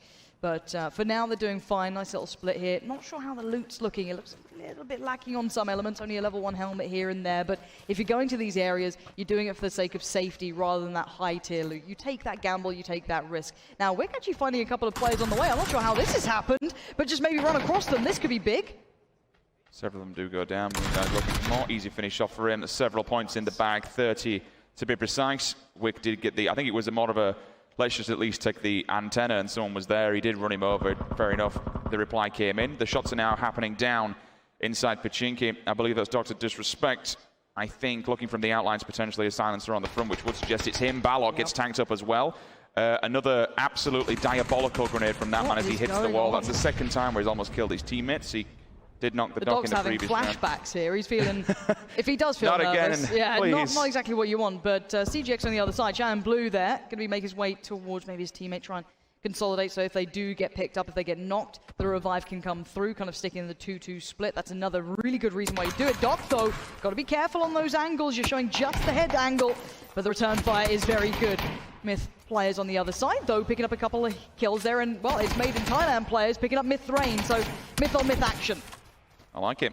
30 points in the bag. Again, another team that decides to pull up and try and take down a certain location. We're not expecting a team in there, and that's why you need to get these scouts out early. Send one individual player rather than losing multiple, which they have done, two in the vehicle, especially on the back of the buggy. You're so exposed on the back, you're just a walking target.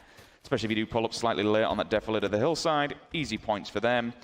That fight in Pachinki is not going to be an easy one. You know, when we look at who's on both of those sides. It's very hard to back out from But the decent players, more than anything, it's not just going to be a complete walkover. But I do like what they're doing in a way that you've got a couple of players putting themselves in really good positions. For now, though, the other teams will be making their rotations, making their routes. And if you're hearing the shots in Pachinki, you take a wider route away from that. And Shroud taking a lot of damage there. Again, not great on meds either. 4 bandages and 1, I guess, boost. That's it, really. So for him, he's got to be very, very frugal in the way he's using that. But to come back to the point of the difference between some of the higher tier teams and people who play more public games, you get away with a lot more. You can re-peek the same angles.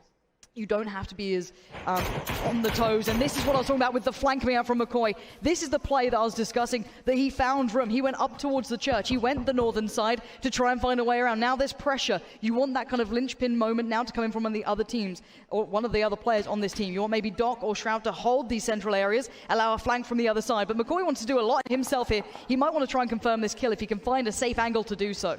Oh, there it is. Them, which is good. The door does open up, but there's absolutely no chance for him whatsoever. He'll confirm the kill. His teammate did split up and at least try and help him out. Shaka's doing the same thing on the other side, but Balak's got that held down, and I like that. That's really nice play between the two pros as such, if you want to look at it that way. Shroud laying down a bit of fire, making the calls, getting the spots out, also just as valuable. But time is ticking, their loot's not great. I'm pretty sure Shaka still plays for Detonator. We were casting them back at Gamescom. You know, so these are OG players that have been playing since, you know, if you want to say alpha. They're going for a bit of a push here, it looks like. They're trying to get a bit more aggressive. Shroud's on the move. McCoy's pushed up. Here's the steps above him. Surely he knows what's going on here. I'm not 100% sure if he can exactly work it out, but these buildings are very close by. 686 in his hand in the toilet. If he opens that toilet door, there's going to be a complete flush, and it won't be the person intended for it.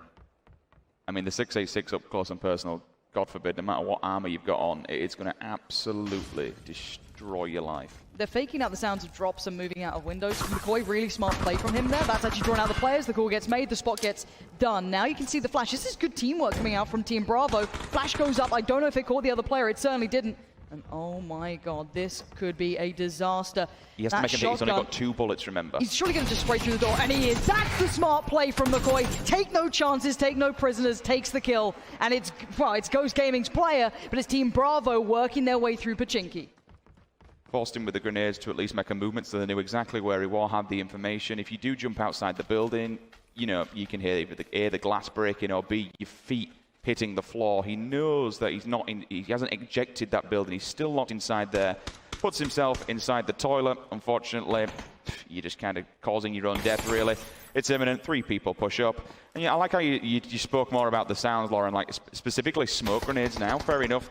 When they put them down, they will mask you. You hide inside the smoke. But more importantly, the noise. You mask the footsteps. You can do so much by just lobbing it in a building and then rotating round players. And this is very aggressive or assertive play coming in from Bravo. They're pushing up and holding the line, essentially. So they know that Team Echo would have to push through them or around them, and that's not going to happen. They've got eyes on this. The best thing the other side would be hoping for here would be that they get a quick knock and then they can maybe open up an avenue of approach. The blue doesn't hurt too much at this point, but it's not what you want, especially with limited meds. I don't know which angles happened here, whether or not purple teams failed miserably by not sticking together, or whether green team on the opposing side have worked so good they've singled out players. They've split everyone off individually, and now they can just bust in, take them out one by one. I mean, he can't move. I mean, look at this. Every single window we look through there, you've got 3 players that have eyes on him. 2 in the building, 2 in front, opposing. He's completely boxed. What can Rio at the back do, really? That's great, though. Shaka finding Balak will open up an avenue if they do want to try and get out. And that nade could confirm it. Can he get it through the window, though? That's the big question. Up in the top right, that's what you'll be looking at. No, Balak survives, so a revive is possible. Shroud is the closest there, but they need McCoy and the Doc to help him out here. The other team are being a real nuisance to them, and that next blow, it ain't close. Shaka on the play gets down McCoy. This is big. They're pushing right back towards them. They're not going down without a fight. Echo are on the move. They want this. He's going to go through and confirm the kill. A 2 versus 4 soon turns into a 2 versus 2. Now, the bigger enemy is that they're all inside the blue. They have to fight through this. they can at least get themselves back together upstairs. Have they confirmed another one? They have. Well, this turned around rather quickly. It has for now, but this is not looking too good. McCoy's gone down, and we're into, I'm pretty sure 3 of the players stand. You've got Doctor still alive. The Doc gets a couple of shots, but he's on the move. Only 11 left in towards the clip. He's going to try and find the next angle on it. Spots him out, looks for him. Could work up the wall, but he doesn't know all the information, and he's quite isolated. That's when you see Balak now trying to support him, move up with it. Shaka and Rio on the other side, they've kind of still got to deal with being in that unfortunate position of having the blue against them. And you're going to have to think bigger picture here. They need to move and fast. That next circle is going towards Georgopol. That's pretty far now. They're setting up a little bit of a wall here with smoke. Dr. Disrespect will hold the angle. Hopefully he doesn't get too aggressive because he's kind of on his own. You've got Balok in the back lines. He can't really do too much, but they have to move. They know where they are. The gate keeps real. They want to get revenge. They've lost McCoy. And here we go, moving out in the blue now. It's all set up, Lauren. How's it going to play out? Well, his name is Rio, and he might not be dancing on the sand too much longer. The Doc is there waiting. Takes him down. Doesn't have much to heal with, only bandages, so it's going to be slow. Shroud's on the move, trying to support him up here. Shaka moving in as well. He knows that he's close by, but can he find him in time? Shaka, revive or kill. What's the choice? I think Balak knows what his options are, and he's going to try and find the angle again. But the Doc, does he want some more? Is he up for the fight? Is he ever not up for the fight? It looks like he wants to confirm this.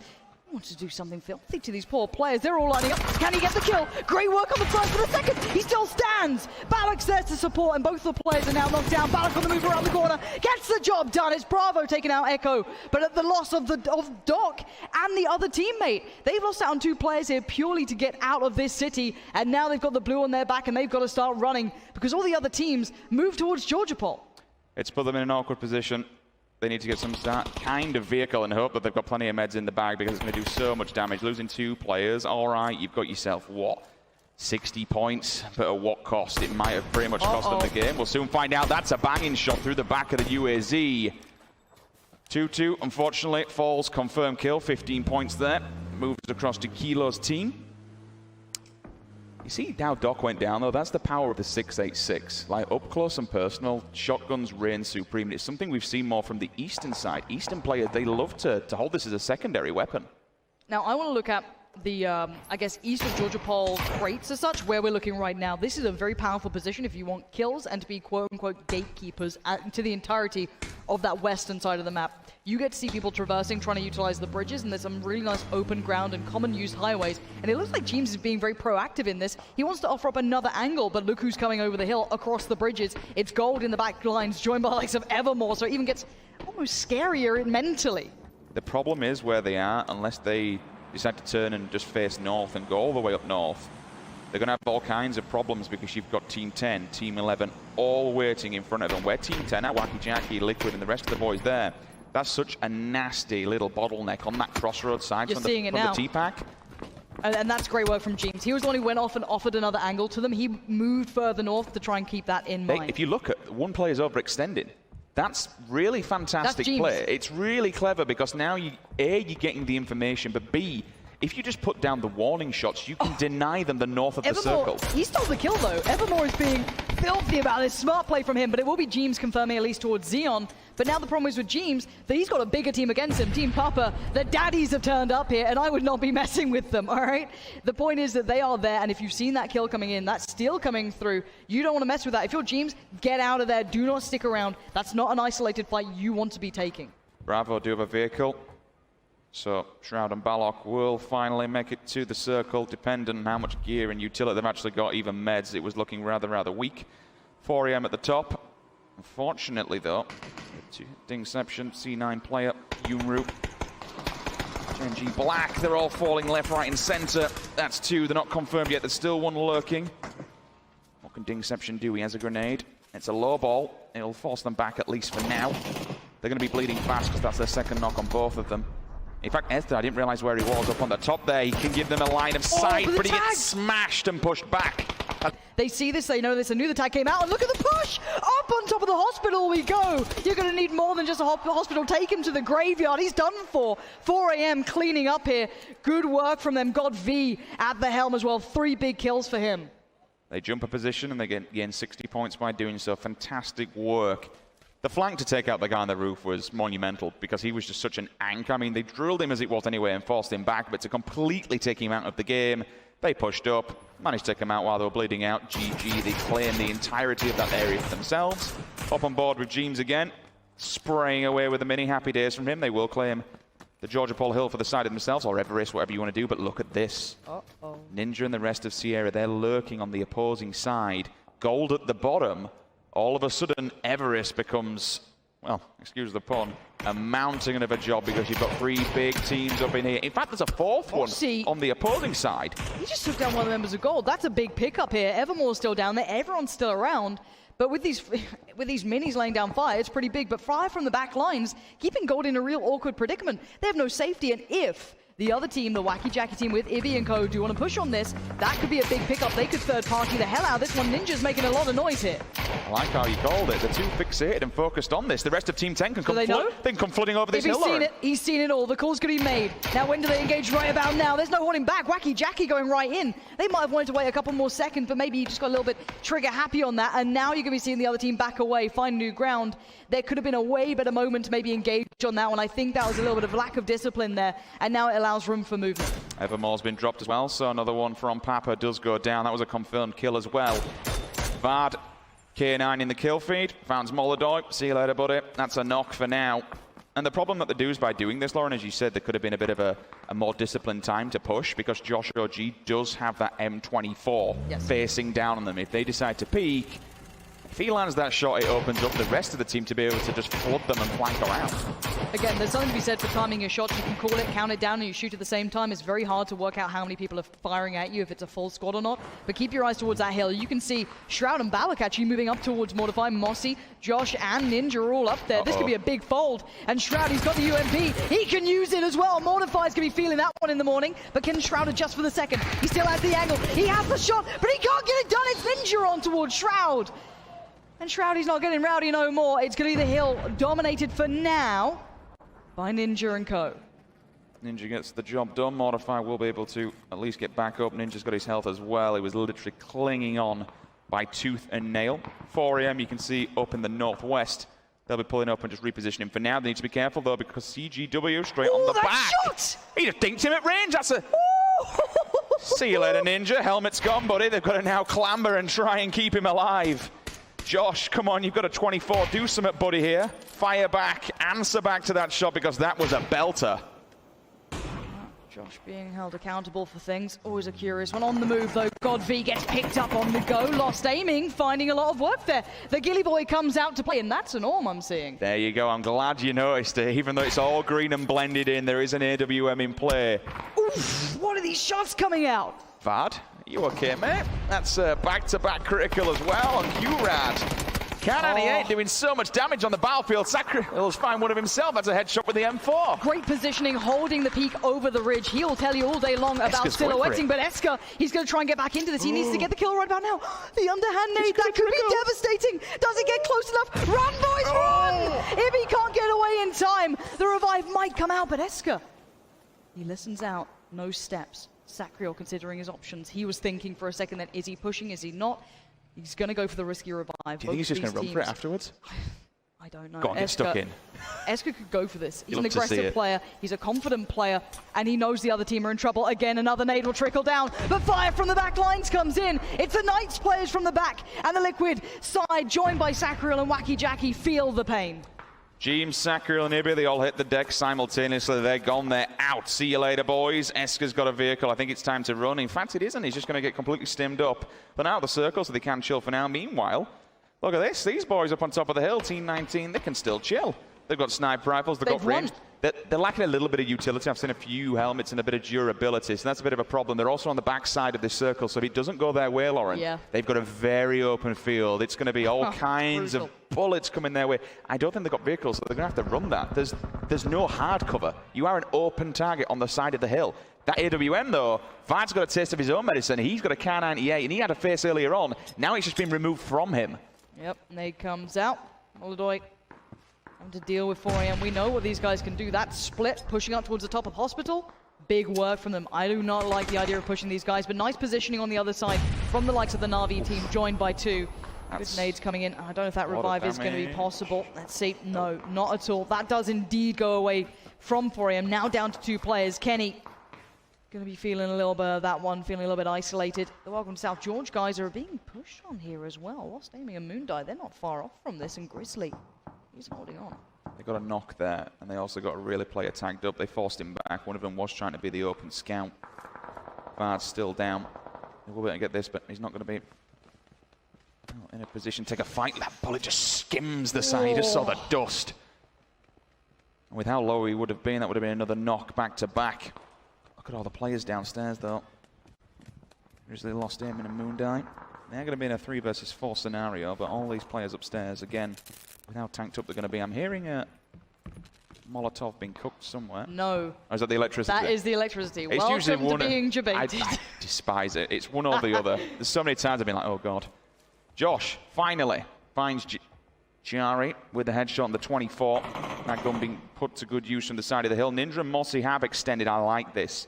Give them some kind of movement, and it's paid off dividends. Nice 2-2. It's nice. It works all kinds, but they've got to be careful because they have 1, 2, 3, 4, 7 players near enough behind them and the remnants of gold directly in front of them. This is not going to be an easy rotation for all those teams on the back line. That nade's not bad from Oladoy. It's very good, actually. 4 AM, not looking so great anymore. I'm pretty sure that could be them done for. I don't see their last player. I think that's them swept. It must be because it went, yeah. I think that was an insta, so that's going to be GG, unfortunately. AWM Lost Aiming. Hopefully it won't be lost because every single bullet needs to count. Does catch one player running around the backside. Larson comes up on the side of the hospital hill. I know you're used to this place, buddy, because that's where you go through the game to roll it. He wants a piece of this through the window. Finds one. Gilly Boys to your right-hand side. Doesn't see him. They should end his life here. They don't go jumping out willy-nilly. He does get picked up. He does fall down. 36 players alive. 12 teams in total. I like the idea. The theory, it wasn't bad, but the execution, you're not going to get away with it. But credit for style points. I'll give him that. That was some nice idea. But you got to see the kind of approach from the rest of Welcome South George. Now, even though they are under fire from another team, they put themselves in a position where they're basically going to catch the others when they move out. Teams will begin. Oh, poor sweet Moondie. Yeah, all that gear as well. Level 3s. Big boy sniper rifle as well. And the players, they're moving out of the hospital. But unfortunately, it's not gone their way. Vad says no. 1, 2, 3. They're all down. They're all dead. Sitting in the hospital has not paid off for them whatsoever. He's got to see it. Vard spotted them. 3 players on the move. Critical is close as well. I wouldn't write them off here. Critical's been starting to warm into this. We saw some banging shots from him earlier on, but Vard's on the move. He saw the players moving his way, so he's going to adjust, maybe try and find an angle where he can just watch for people silhouetting over the top of that ridge. A nice approach. The nades continue to rain in, and he is very much alone here as well, Vard. I like how you called it from Delta in the previous round. These boys were going off. They had a beautiful time doing the same here as well. They're almost into the top 10. One more team and they'll be there. A Noctive from a Vanga. Scar in hand and the ACOG. It's only a level 1 helmet. I think there's a level 2 chest, so he's laughing on that one. Mumino on the opposing side in the silos. That's going to be an SLR, so the boys have the range at least. QR'd as well. I'm seeing a K98. Ninja also with a K9. Does he spot the leg though? Doesn't for now. I think there were bullet loops on the back, so that'll give him at least a quick reload time on that one as well. Remove the spread, he removes his face! Linda, see you later. Insta-kill. Same with QRAD as well, so 2 teams just like that gone. We're into top 10. That circle's not completely pushed out Ninja's team just yet. They're still okay here. It's that next circle that really could put them into a horrible spot with a lot of teams being able to stare them down. A big open field in between, but they can hit shots to maybe create routes to do this. I like what the boys from Navi have... How? I did not see that going that way. No, when does it ever go that way? That's wild that pretty much every single building bar Vangas has been removed in this side of circle. Like how do... Well, I mean, you love to see it. It's certainly going to be a wild one. All the boys up top north, they do have to work their way down. Fox has been a little bit quiet. Fox has been chilling on the right-hand side there for a while now, just the edge of the hill. Gold has to be very, very careful. Esker, we know, is a man who can. He's got a plan for everything. He can certainly handle himself. Mortify's trying to get a bit of range on the top of the hill. He's going to back off from this one. Texas, 6 times on the K9. You can see an Octave just up there inside the house, and they know where they are here. That's going to be the last building again, for these guys, they have the building for now, Lauren, but the next circle shrink, unless it literally does go their way, there isn't a great deal of cover when you come out of there. You're just going to be in a plain open field for now. Oh, Esker. That could be cheeky. Esker, he might be in trouble. Oh, he is! The nade is huge from Voxic. Esker has been an MVP of all kinds throughout this tournament, but that moment was all on Voxic. Ninja's going to try and... Is that one of the wooden... Yeah. Jacks it is, so they should be able to spray that down quite easily. Scopes in, looking for more. He's used to taking down wooden buildings, Rich. He's very talented at it. You had to get one in, didn't you? Low-hanging fruit. Have a crack, why not? Josh, M24, Ninja. Oh, Avanga doing some serious work. Myth have just been completely battered. 7 teams, and now it becomes a fight for survival. How long can this wood withstand the bullets and the onslaught from uphill? Oh, he's made a run critical. That's a nice move from him. He had to provide another angle, maybe deny some peeks coming out from Ninja and Josh, but right now he's actually lost out on the fight, so Ninja has the angle, and this is something we'll talk about as to getting angles, is if you win the first peak and you hold the line, it makes it very tricky for the other team. But now we're going to be seeing Sierra have to move forward a little, find some position. You don't get away with it at this level. Josh gets banged out. On the floor he goes. That revive is not looking too likely, but they do get one back. It's not for nothing here. The trades are coming out.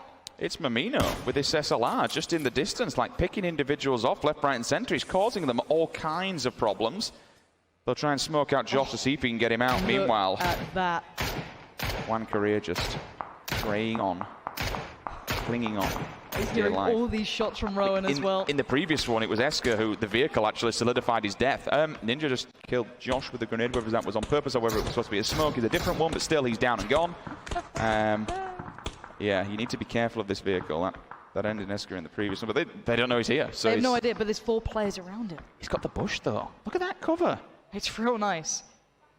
If he steps any closer though, he's just not going to breathe. He wants to just hold his breath. And that circle hit, that is right over him. Flash Hider and a holographic though on the Scar is a nasty, up close and personal. Like that's going to wreck house. So he needs to make sure that they're all kind of check on it. Like they're looking at range at the moment. He can get the upper advantage, but he has to make sure that every single bullet counts because you damn well know they're going to turn on a pinhead as soon as they hear these bullets. Have they got 4 as well? They do. Yep. So they got 4. It's going to be a rough task to do this, but it's... But Sierra can go high ground, right? If you want to be real sweaty and keen, which isn't a bad thing, you go into the blue slightly and you work your way around. I don't know how much the night side and +2 will be watching that. You can see them very much tunnel visioned here, which could be an issue. And you're seeing Mortify doing what I theorized, and Voxic has no idea. Tag comes out, but it wasn't a clean kill. Now the rest of the team will turn around. This could prove an issue here for Sierra moving forward. Now they need to be fighting this one out. If you're on the other side of things, if you're the team on the other side of that, you're going to be laughing. That gives you a bit of respite because they're going to have to turn their attention here. But can they get in now? Can Sierra find some room to find some cover? Is there enough available on this side, or is there too many players keeping this intact? Look at the push, Lauren. Avanga, they're all driving in here. They're going to turn up. Unfortunately, Ninja for them will be waiting in the distance. M4 drills him. Will he confirm it? Tags him up enough. There's another player behind him as well. He's got to be careful of this. There's 2 of them. Liga and Mamino. Mamino's been doing so much work with this SLR now. Needs to be careful. He gets smashed to the side. The meds are there. He's done for. They engaged on too many fronts. They took 2 fights there. And then the Avanga guys turning up. That should be the confirmed kill. And it will be. Ninja goes down. Sierra are being battered here. Fights on 2 different angles. While all this has been going on, Juan's just sat happy. How? Almost center circle. He is one with the bush. He is completely happy where he is. He ain't moving. Team 6, 4 players alive. TG, Mossy, last player for Team 19. Mumino will probably be the same again. I don't think Liga's going to be able to get to him. If he does, it would be a complete miracle. However, that is his first knock, so he will bleed slow. But honestly, with Ben and Rowan on the top, I wouldn't have thought... Does he have the line of sight? No, he doesn't. Mamino's getting tapped as well. That's going to be Texas. But Mamino finds him. That's a headshot with the AKM. That's a bit of a lucky one. The AKM's got some damn kick to it, and he's only got a red dot as well, so that's nice. Liga does get finished by the K9. But that's really good, though, for Mamino, because he's now got Texas completely off his side here. It comes down to who dies first. Ewan, Mossy, or Mumino. He is sitting in such a good position because the other team, Team Fox, have no idea. Mossy could prove a problem. Somehow Voxic hasn't seen him. He's got the blinkers on. He's completely and utterly tunnel visioning towards Mimino. There are so many snakes in the grass here, and the three remainders for Team Fox might be outfoxed in this situation. They might be considering everything before it happens, and Mossy, he knows he's surrounded, but this is smart from this young man here. He's been playing that out so well. I can understand it why you wouldn't look there. I mean, he's not shot, he's not moved. No. He's not even creep forward, he's not even healed. I mean, sometimes you'll use the stim and all of a sudden this little can will just roll by. It's like, well, that doesn't grow on a tree. That's definitely come from somewhere. Mumino finds Texas, which we saw earlier on. He does confirm that kill, stops him crawling, stops him giving the information. Now they're all going to look Mumino's way. They're going to be baffled, though, because they maybe thought that there was more teams left alive here. There's still 4 teams, 6 players, and there's 3 of them on this team. And here we go, on the run, Mumino tries to make a dash. It does not happen. Voxic takes him down, but now we have 3 teams left, 5 players standing, and Mossy is one of them, and so is Yuan. And this is huge. Look at this positioning. This could actually work out for them. Perfect world scenario. Mossy knocks one. Ewan steps up at the right time. They have, once this circle moves in, they're going to be baffled where the hell these players are. I don't know what his gear's like, though. I mean, he's already... we can see it on screen, actually. Excuse me. Scar 556. It's not going to do too much against several players. It's good. I'm seeing a vert grip on it, I think, in the hand. Possibly not 100% sure. It's good, but with how many players are looking at him, it's still... But they're not looking at him. That's the thing. If they do, once... Oh. There you go. There's one. Spots out the second. Now he needs to follow it up well and clean. Does get tagged up. Now spots the next. You're praying that someone... Oh my God, no way. It's perfection on the second. But the third, surely not. Confirms the kill, makes it hurt. The second, is he overreaching? No, he's still okay. He could heal here. He's got a bit of time until that blue moves again. He's hoping Mossy gets into the fight. He knows there's 3 teams. He knows he's one of them. He knows the other's there. Nade in hand. If he does this. He picks it. He waits. He goes for it. That nade could be everything. It dips just too short. Bends back up. We have 2 players. He tried to step out on it. Voxic says, oh, the nade! Late in the game. Where's Mossy now? Run, Mossy, run. This is your chance. Shut them down while you can. This is it. 1 versus 1 scenario. He's waited to the last moment. He's got the AKM and he gets the kill and he gets the win. He waits for the right time to strike and he finds it perfectly. Mossy seals the deal. And you can see the look on Ninja's face. Him and his team, they've just bagged themselves a win in round number 3. They needed that to jump them up the scoreboard, and jump them up it will. Absolutely, it will. Really well played from them. They were sat on that hill. We saw so many potential fights that could have unfolded poorly for them, but they came out on top. Some great range shots coming out from them. Ninja landing some great bits of work way further down. There were so many chances, so many times we thought, surely they're done for. Surely it could have all gone wrong, but no, they held on. And the kills coming out from Mossy, 7 kills in the end. It's beautiful. 11 as a team's fantastic work. Looking across the board, what have we got? 8, 9, 11 again for the Knights and the rest of the boys. Ewan, though, with the 2-piece, takes 1 face, takes the second one, goes for the grenade. Just before he dies, at least gets another one off. And all of a sudden, Mossy like, let's get involved. But credit to Mossy as well for counting how many are alive and how many got knocked. Because it's very easy to kind of look at, there's 3 or 4 alive, but actually you know that 2 of those have been knocked. And as soon as he saw that nade hit, up and running he gets. Really smart play to take that 1v1 while that other player will be considering, do I go for a revive? Where's the other player? What do I do here? There is a level of micromanagement to this game, right? Being able to count when it's time to strike, what's the perfect scenario. You know, we kind of spoke it a little bit with the Wacky Jacky scenario, going for a couple of pop shots early on when the team did kind of have the drop. They didn't have the information. You could see a few players scoped in, but then they backed off. They could have maybe took that slightly differently, approached it in a different way. It's easy for us to sit here and theorize, but that's all we're going to do for now. When we return, guys, we will have the final game of the Charity Invitational, $1 million to give away. Don't go anywhere. We'll see you in a second. That's the smart play from the boys. Take no chance. These poor players, they're all lining up. Can he get the kill? Great work on the side for the second. He still stands. Balak's there to support, and both the players are now knocked down. Balak on the move around the corner. Gets the job done. They see this, they know this. A new attack came out. And look at the push. Up on top of the hospital we go. You're going to need... He's going to try and get back into this. He needs to get the kill right about now. The underhand nade, that could be devastating. Doesn't get close enough. Run, boys. Ooh, Esker. That could be Esker, he might be in trouble. Oh, he is! waiting in the distance. M4 drills him. Will he confirm it? Tags him up enough. Well and clean. Does get tagged up now. Spots the next. You're praying that's on. Oh! It's perfection on the second. This is it. 1 versus 1 scenario. He's waiting to the last moment. He's got the AKM and he gets the kill and he gets the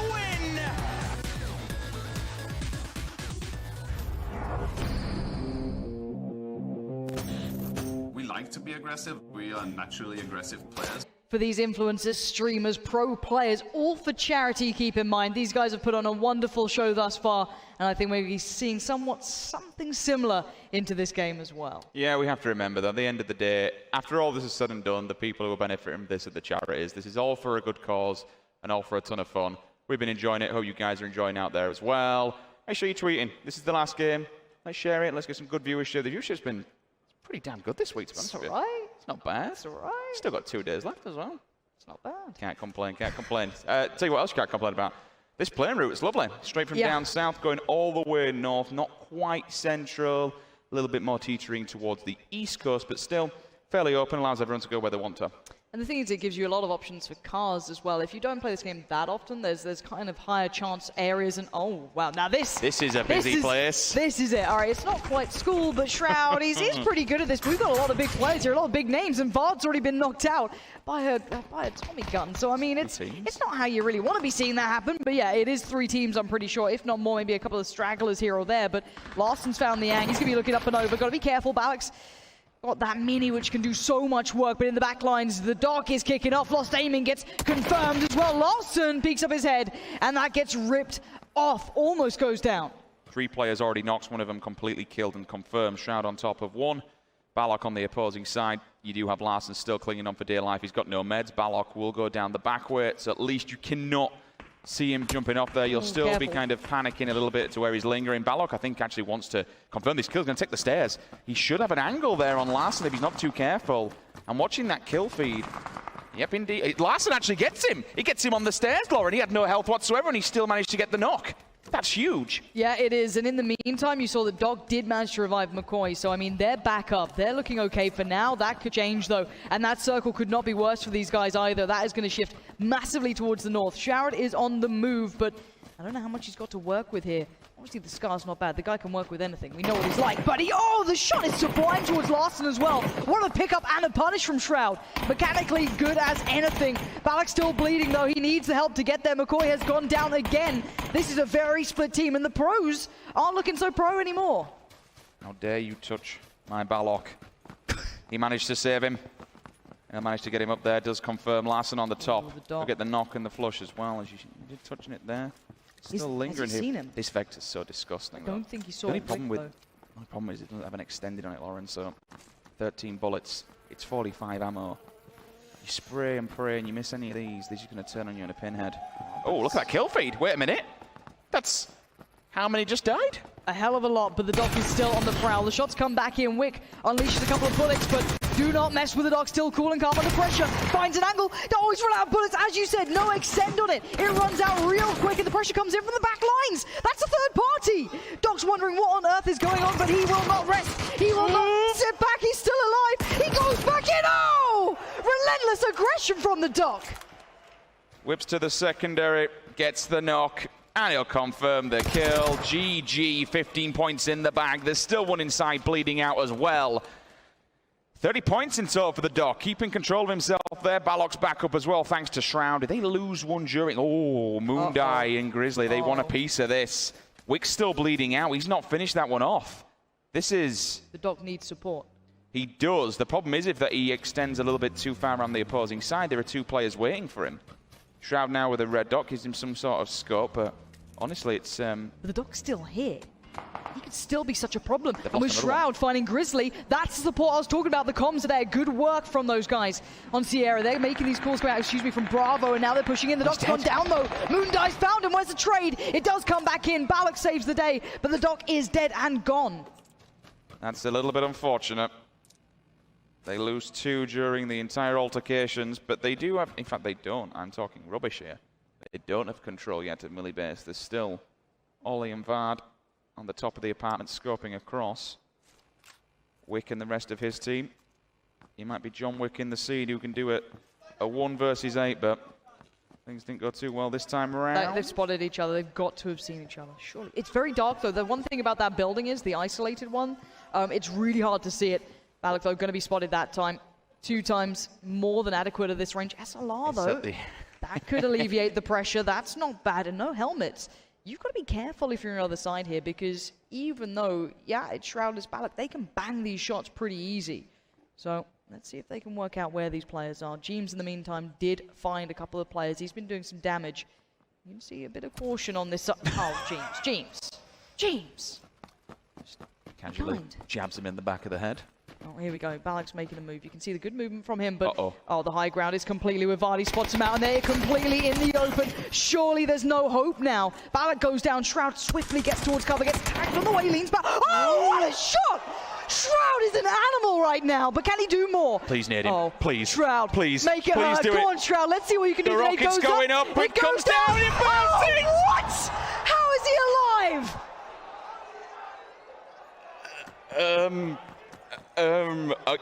Yeah.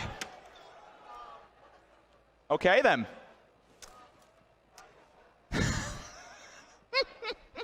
PUBG, you're watching? Hey.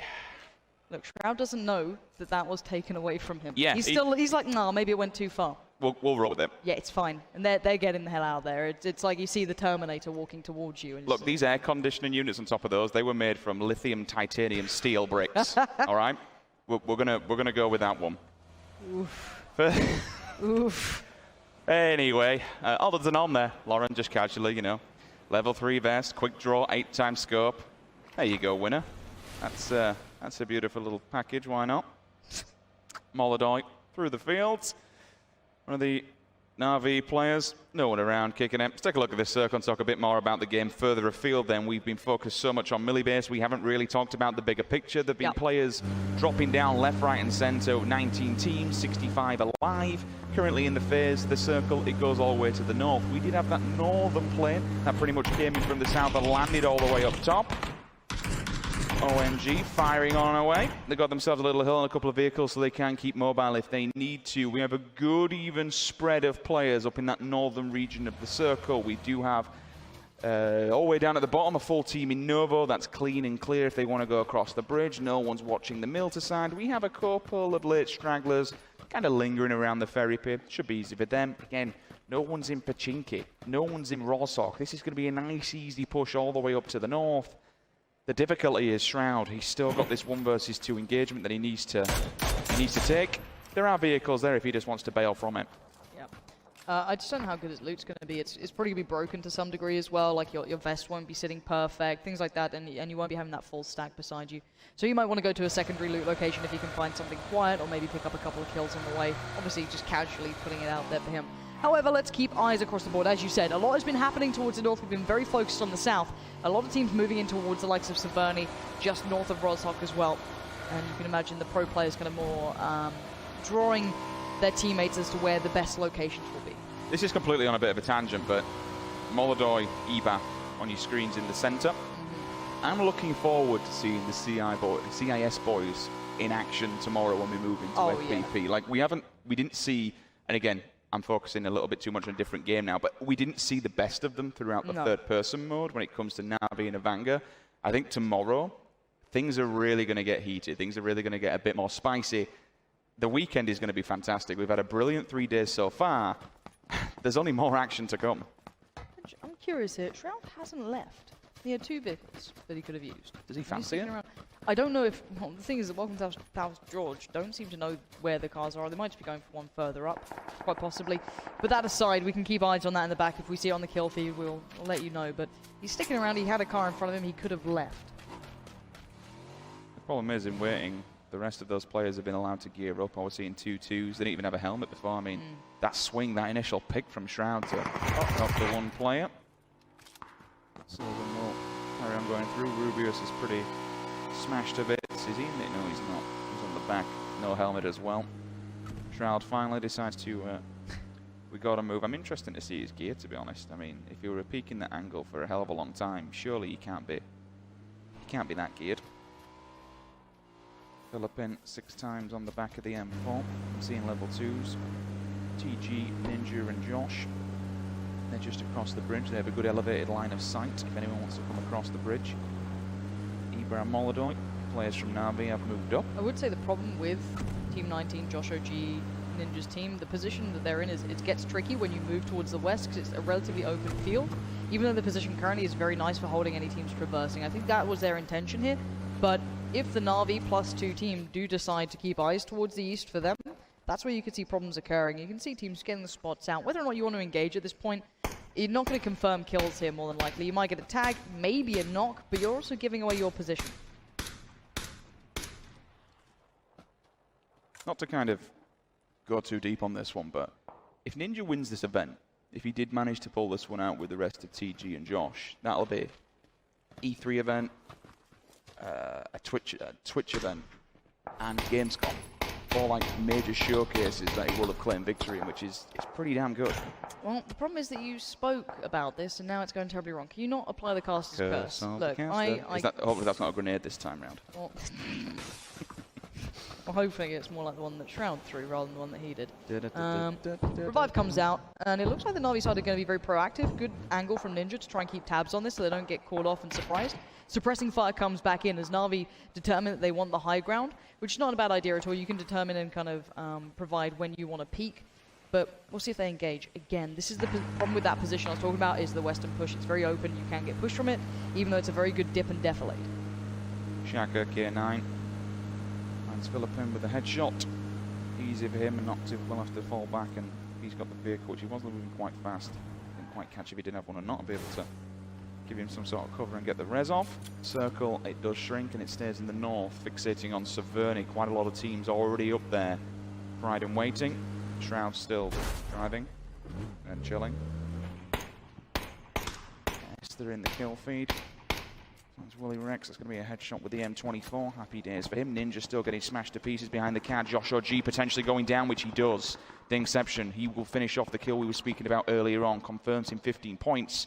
Josh now bleeding out. Ninja probably not in a great place to be able to get in. That's and there's fire coming in elsewhere. From the back. Yeah, you've got to bail on this, so boys. Ninja not only last time left Josh OG with a nade. He was like, here, put this in your pocket. It's nice. It'll be fine. Now he just leaves him to bleed on the floor like, I need to go. I'm sorry. Here's some smoke, son. Deal with it yourself. Crack on. Best of luck. Ninja's away. It's been nice knowing you. See how good he is in vehicles now. It's survival, right? You know, it is what it is. Lion KK. The SLR's a beautiful gun, isn't it? It just sounds a bit nasty, doesn't it? You know it's when you put a silencer on it that gets me. You tried the new one on Sana? I have. Oof. Oof. Oof. Treat me right. Shroud, the Lone Ranger, just working his way up. He's just... Needs some sort of music, some car music, don't you? He's almost out of fuel, so he needs fuel as well, if anything. Uh-oh. Oh, no. Uh-oh. Oh, Ninja. Turn away, Ninja. Sacriel was waiting. Wacky Jackie was there as well. Ninja's still on the run. He's not having a great time. He's got to run the gauntlet here. Got a nice place at least. They can move over to this little bunker area. Oof. Yeah. Still getting shot though. You can just hear the bullets dinging off the floor. You can see the dust being kicked up. You can rotate in here, and you can even go down. It's not the best place in the world. There is options for him. We'll see. That's a bit of a maneuver. They put the bike in surely. Keep the tyres. Yeah. It's nice just risky because there's always that second when you first get onto the bike, and then it just kind of hangs for a second. You're like, please. Hello. Please. Please. Oh, you actually want to move somewhere. Let me just flip over the day. Speaking of ruining days, that's going to put a very unfortunate position into practice here. That car is being broken to pieces. Got all these panic smokes. Everyone's tanked up 50%, 40%. We've already seen one that's got knocked. Mr. Yoppie catches several people arriving. Good lord, he's actually managed to get the revive here. You'd expect... Is that a molly? Oh, yeah, I'm seeing mollies, I'm seeing grenades. Are they just going to try and lob these downhill? It's ambitious if they do. And I do want to say, I discussed earlier that Shroud might want to go for a secondary loot location. He's done just that. I like that. So if you just wanted an update on what Shroud is doing, just because chat, I mean, where is Shroud? Where is Shroud? He's in the Esmaya. Don't worry, it's fine. Blue will move in soon. He's actually alright if he plays the edge game. Right now, though, someone who's not okay is this team. It's very hard to back off from this position. Xeon going to try and find a new angle, but that 4 times it's suppressed. 7.7 is still very hard at range. You can see how long it takes to traverse, even though it does do damage. once it gets there. It's just the ACOG on the AKM. I hate it. It's awful. It looks ugly, doesn't it? It's so nasty To be use. I fair- mean, you've still got, don't get me wrong, a rangefinder, and regardless of 7.62, being 7.62, on the end of it, you've got the silencer, which is going to give him, what, 5% deviation? I'm also just really bad with it. It's just, if I'm not good with something, instantly their in my fault. mind. Exactly. Sorry, you just called out Reddit. Be careful. Careful, Rich. All right? Easy. We are seeing those long-range battles coming through, though. Whoa. That's a shoulder shot or a hand shot? It certainly did damage. We saw the blood. Could be limp. Shroud's made it in. What the hell is he? Sitting on the edge. Happy days. Brimmer, ONG are the same WTSG. The Chiefs are outside the circle. This blue, they're still in it, so they're doing a lot of damage. Circle fixates once again. It goes more towards the south. No more water in play, and we've got a main road running through all the middle. Plenty of little compounds, plenty of little ditches, plenty of little defilades. This will be a nice finish. I wouldn't expect to see too many deaths in this next rotation unless they all just wanted to dive bomb it into the center, in which case you run the gauntlet. Voxic, he's the first one to step up. You can see, look at the image on the left-hand side. All the bullet trajectories are aiming his way. Surely that vehicle must be extremely damaged. He's bailed from it now. 4 AM, they also want a piece of it. Ninja's going to go for the long spray. That's the warning shot. No under-barrel attachment, so no additional things to at least help him with the aim and the spray there. He does have the flash hider on the end. He did decide to put the vert grip onto the SKS rather than the Scar. I mean, he really wants those long-distance shots. The Mini put a bite to it, doesn't it? 8 times on that. Going to be doing some nice work for Mumino. It was the vehicle that hit him after he parked. Oh, that's upsetting, isn't it? That's a feels bad, man. Are they going to advance on this one, or they're just going to chill for now? I think for them, they don't really have to do too much. It's a hard compound to push into because you can see that kind of rock face that leads around it. So you kind of silhouette if you push over. Mumino's done the right thing by splitting further off. It provides him a nice angle off the side, and Cheyenne Blue's going to be feeling that. Again, though, you've got an SLR up against an AK, so it's a bit of a mismatch in the favor of sitting on the other side. So maybe Mumino might not fancy his odds anymore. He does have a Mini with an 8 times, so he can indeed compete with that, but doesn't fancy it. The angle didn't work for him. Peels away, and they don't need to commit to it. It was nice to see that Shine was already watching the angle, though, and prepared for it. And I think this speaks a bigger volume about, you know, when we look towards kind of might be in trouble. Eastern and third-person perspective, always having to watch your back, always having someone being able to peek that corner and make sure no one's going to be creeping up behind. It does speak a bigger volume of that, but as you say, Lauren, this is the battle that we now need to focus on. Well, the king of Reddit tries to add to his kingdom, looks for one. He does. I think he might have spotted him. This lean looks like he has indeed seen him. Dink him. Go on, son. Let's see, nade to hand. Oh, if he gets the car. Oh, God, if he gets the car. Predicting on the nade. Tries to land it a little further forward. He gets it done! Of course he does. It's Shroud. Where's the follow-up? Where's the rest of the team? He's expecting that next reflex to hit from the other players. He's going to adjust position. This is smart from him. I like that. On the other side, they're focused on reviving, maybe trying to get their teammate up, put down a wall of smoke. Shroud, though, still on the move, still trying to find a new position to play from. Has not been spotted out yet. This is good, but the Lone Ranger spots out one. He's been seen, but can he get the job done? The SLR 4 times. Look how aggressive he is. This is sick from Shroud. He's just going to keep him working his way forward. Nade goes in. Will the nade gods be kind this time? That's the question. Run, boy, run again. Look at him trying to adjust, but Shroud's on the hump, and he's hungry, and he's going to get his meal. Anyone else fancies facing off against the Terminator right now? I wouldn't be thinking it. He's picking off this team one by one. And I like what he did. Smash him and then push forward even more. He just doesn't stop. That's what I mean. You can, because when he's got a Can 98 like that, if you do pause, then he's dead. Mr. Yoppie has indeed got there, but Shroud is still going. He still wants his fight. Mr. Yoppie was the one to tag him in the car. Get moving. Don't need it. Don't want it. Get into position. Get into the new circle. That's the smart way to do it. But Shroud did manage to at least find some utility. But he knows he's in trouble now. He's taken the shots, and now they're going to adjust. Put one player into the new position. And actually, what is going on here? Shroud, he's being hunted by a car. Mr. Yoppie, you're a madman. Are you seriously trying to do this to Shroud? I wouldn't if I was you, but now Shroud's in trouble. He does not expect this. Oh, but he turns it! Mr. Yoppie gets battered! Oh, but the timing. Has he got time for the heal? This might be it for Shroud. He's down, he's out. He can't do any more, but he fought valiantly.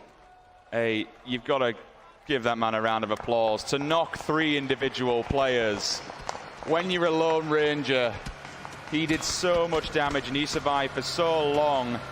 Ninja He gets downed and he's dead. Wacky Jackie off the back of the bike. Voxic, he run the gauntlet earlier on. Now Ginny onto Mortify. This is where the crunch happens. The circle, it's gone central. 57 alive, 17 teams. Voxic finally. He hits the deck. Will he bite the dust? Texas, he's also knocked. Evermore doing every kind of damage. Left, right, center. Players, they turn up to the hut and they're getting shut down one by one. There you find it. Ginny, though, with the kill steal. 4 AM also now. They're going to fall down. Here comes Esther. That's going to be an M24. Xeon, headshot. SLR, headshot. Makato. Eska also down. DMRs galore in the kill feed, finding faces. Bodies hitting the floor, left, right, center. This is a massacre. But I do like the way the positioning is coming out from the likes of the Liquid +2 squad. That's really nice. But actually, you're seeing the CIS team here making a move. Evermore better be ready for this. They're in some real problems soon. There's pressure everywhere. Look at them moving through these fields. They're hungry for this one, but will they get there in time? Will they even go for this? They might just surpass this. They might just go around it. There's so much pressure coming in. You can see the tracer fire coming out from the sidelines. They've got to be so careful here. Mumino going back in towards the smoke. Find a second. Ragnar unleashing fire. Can't confirm the kills just yet. Now he will. Takes 1, takes 2, 60 points. Rubius also. You can at least get the res here. Hiding inside. Please move away from the window. Don't go in the window. Don't go in the window. Anywhere but the window. Really upsets my OCD. OMG. Got them in their sights here. That 8 times just dropping them on the SLR. Lega Play does just about find some cover, but beyond that, you're praying that none of those tracers find you in the smoke, and you're just holding your breath, hoping that nothing hits you. This allows galore so far. James. Jimmy in the kill feed finds Mumino. That's going to be a kill. I don't think the rest of the team from that roster has gone down. Wacky Jackie, Sacriel, Ibi, James, the entirety of the team so far. I don't believe that any of them have had a knock. Utility should be pretty good. They're in a really good position. Their rotations have actually been really good. They were in one of the stronger huts towards the south early. They switched up northern. I like that. But we're seeing the moves coming in from the Chiefs +2 as well. Jerry is there, critical on the play. But some of the Na'Vi boys still holding on. Yeah, this could be interesting. The Chiefs have actually been playing pretty damn well so far. It'll trickle the nade around the back. They're trying to scare this one player out. They know he's somewhere inside here. Tex does take it around the back. Who's going to see this one? It'll be critical. Who wins the fight? Lima, 15th place for them, 41 still up. Edge of the circle here for November. I mean, okay, it's an 8 times an SLR, but still this circle you would expect to push them forward. And look who they've got right in front, 2 teams, Evermore, Avanga, Chiefs directly behind them. The Chiefs' edge is actually pushed up into a position that he can give some position for his teammates and a bit of a clearing, which is nice. And I was going to say as well, for a team composition, right? You look at the Liquid side, +2, you've got the 2 of the kind of more theoretical players in the form of Wacky Jackie and Sacriel, and you've got your firepower and Ibi and James. It's actually a really nice composition of players if they can make it work. Good positioning in this. But if they take too many fights at the same time, they could get pinned in here. You're seeing James taking a couple of shots. I think that's towards Evermore. But in the northern side of the circle, you're still seeing a whole team there that could fold towards this. And there's that next hit. Essentially, there's 2 big compounds here with some rolling hillsides. Myth have one of those compounds. The Liquid side have the other. You've got a couple sitting in towards those very small huts. But beyond that, you're looking at terrain-based fights now. I mean, where do we look? Do we look north? Do we look south? Either ends, polar ends of the circle. Everyone's going to be crushing into one another soon. Liga and Evermore are in the way, but they are solo players. Going up against multiple angles will be a problem. Lions just trying to put some fire across. Winner, Godv. Winner's dead. Godv answers back for the knock on Kenny. Still trying to see through here. The SLR, it sounds so dirty and so dangerous. Quite literally between a rock and a hard place. Jari's tanked up as well, 50%. She has to run now. Circle's going to be on the back in 8 seconds' time. And this is where you're going to see teams who are really good at knowing positioning really coming through, because there's very few positions that are very valid here, but we might be seeing that play coming out. Oh. Yeah, they're all dropping, Lauren. We said that they had to run the gauntlet. It's critical, and also the last ones, they're going to run into Liga and Evermore in the center. They're not careful. And Evermore's been playing quite cautiously. He had a lot of attention his way, and he just wanted to wait out the storm. I mean, I always remember back to Gamescom when he was just... Don't! Those angles, Ibi He got a little overzealous, re-peeking the same angle twice. We saw these mistakes coming in from the likes of Wacky Jackie, and he got punished for it. The nade back is excellent, though. It's bought them time. But unroots on the push. When you get the knock, you make the push, and that's smart. Now we need Jeems and Sacriel to step up to the plate and hold them back. They have to be assertive and aggressive. The nade is really good from Jeems to the pocket of Unroot. Ether is there, but it might be too little too late. The mollies, the nades, everything's being thrown here because they needed to move forward. There was no cover behind this position. This could be, if that nade goes off and gets him underneath. What are you up to? What are you doing? Oh God, you're right out in the open. Good shot to keep him maybe humbled for a second, but that's a mistake, and you're going to be punished for it. Overzealous aggression there from Jackie. He does go down. Esther takes out Unroot to at least deny 15 points there. He will kill him and finish him off because he's out in the open. Dingception, Eureka at the back. Jeems has the angle. He has the K9. Sakuya looking straight through the doors. He can peek and poke if he really wants to. This is nice. It allows Jeems a second to play into this, but he needs to keep hitting the deck because people can see him from other angles. If Jeems can find a safe peek with that Car 98, he can alleviate that pressure. But a lot of teams will be looking at this. There it is. That's what I'm talking about. He found a new angle. He went to a new side. A slightly off one from Sacriel. Now Jeems is on the play. He's on the push. So now this is smart. When that player's down a notch, you want to make your push because one player is now removed. So essentially, you're in a 1v1. He ignores Esther. He's going to see him in the peripheral vision. He wants to get the teammate who has no idea what's going on. That is so good from Jeems, and this is excellence personified. That is exactly what you want. He needs this kill, though. He's not landing it. It's denied. Esther again with the turn. Laying down, dinks him in the face. Are they all dead? Pretty sure. Kenny unfortunately runs over his teammate. Dingception, he does bleed out. How many of those actually still alive from that engagement? Don't know. It's Esther. I think it's Esther's solo man. That might be it for now. What happened to the rest of them? They got caught on the push. What happened to Sacriel? Got caught on the push. And Evermore's still alive here. In the back of your minds, keep that going. OMG on the push, though. We know these guys for their aggression and how good they are at making a counter. We're seeing it again. Lion KK there, doing the work. Can they do any more? They keep pushing. They keep landing the shots as well. It's going perfectly. They could play. Might be able to do something, but timing is of the essence here. Not much time left on these revives. And the shots still come through. The nades come in and fire from afar starts to rain in. Sits behind him to give himself some cover while they do get the res up. Yep, they got it. I was intrigued to see if those bullets would have seen through, but they do have the smoke in front of them. Liga still there. The same as Evermore, just chilling. 4 AM in the front line, catching players down at the 4 stack. They can't really get out of this one, unfortunately. Few boys dead. Liga finally, that's the solo. They go out. Team Quest in 8th position, 7 alive. Excuse me, 7 teams, 8 individuals. 18 individuals. My math is bad. You did on air math. That was your first mistake. I just say nothing. But we do have a Bushwookie live and in play. God V. Oh. It's all fun and games. And here's the surviving team. Big There's punish. 2. Wow. They did so well in that, and now Evermore might be asked to come up with a lot of work here. He's got one teammate left with him, but he's in a position where he's going to have to take some risks, take a fight or two. He does have the circle, but you don't want that hillside to be littered with players, because look at the angle they have on him. A nade, a flash, that's going to put him in a bad spot. God B, though, on the prowl, looking for the next victim. Trying to gatekeep a little bit here, keep him under pressure, but no one's going down out without a fight. Everyone is... You are lucky to be alive. That was rather zealous, but it found its target. Evermore, they know where he is, so he's not too fussed. Well, let's see if he can bang this out. M24 8 times. I mean, he's super loud, but everyone knows where he is. He's not bothered now. Oh, he knows the teammates actually have an angle on it behind him. He's going to see that in the kill feed. He knows what's going on here. These players, they're so smart. This is a great game, though, from OMG and their +2. 10 kills this game. It's huge, and their positioning so far is really good. And they've just taken down Evermore's teammate, so he is now the last man standing for them. Simpson hits the deck. That's a big play. Oh, the angle is great. Godfrey goes down, but the trade comes out. Giller hits the deck. 4 AM still with this one-on-one engagement with Myth in the back lines behind the UAZ. Tapping away the minute, silenced. It's a damn good gun, is the SLR. It hurts like a bad man, but unfortunately they kick on it.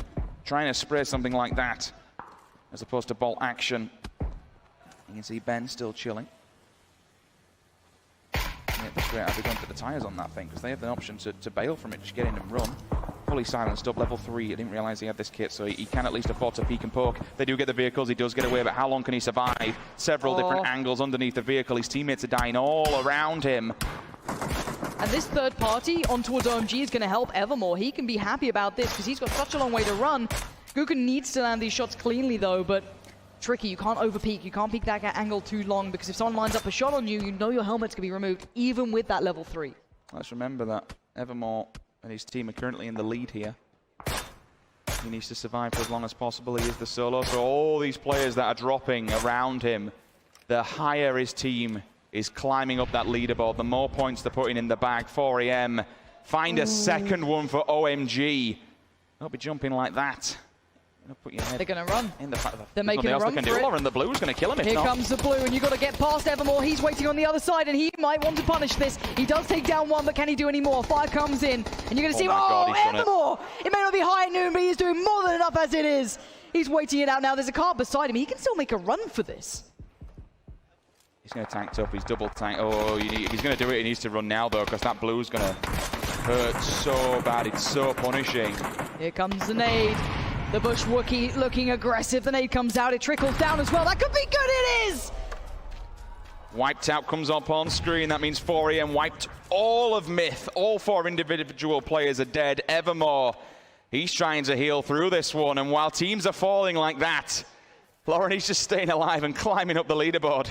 I don't know if he can keep this one going, though. He's got a lot of meds, but the timing is going to be very, very close here. And again, he keeps this going, and he needs to continue doing this, hoping that a fight kicks off. But right now, it's not. So he might run out of meds before these players do fall. I mean, he's made it to top 4. He's done very well. He's happy. You'd say that definitely puts them in contention there he goes. for winning this.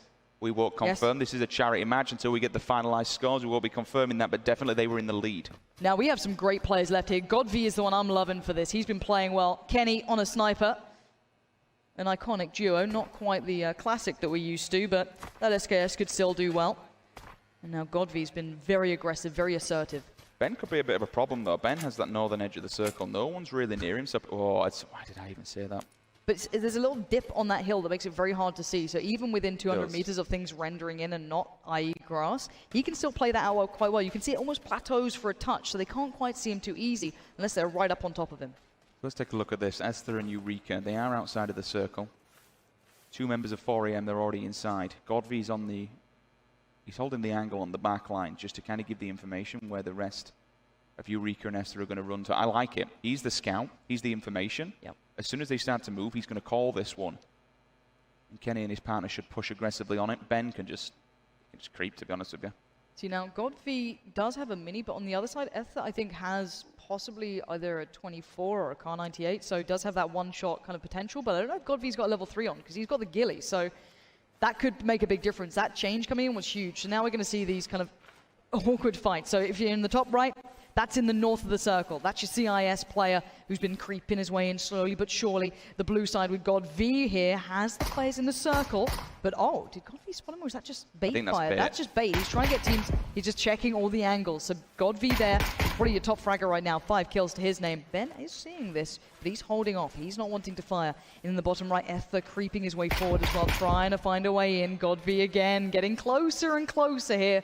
But Ben could destroy all of this.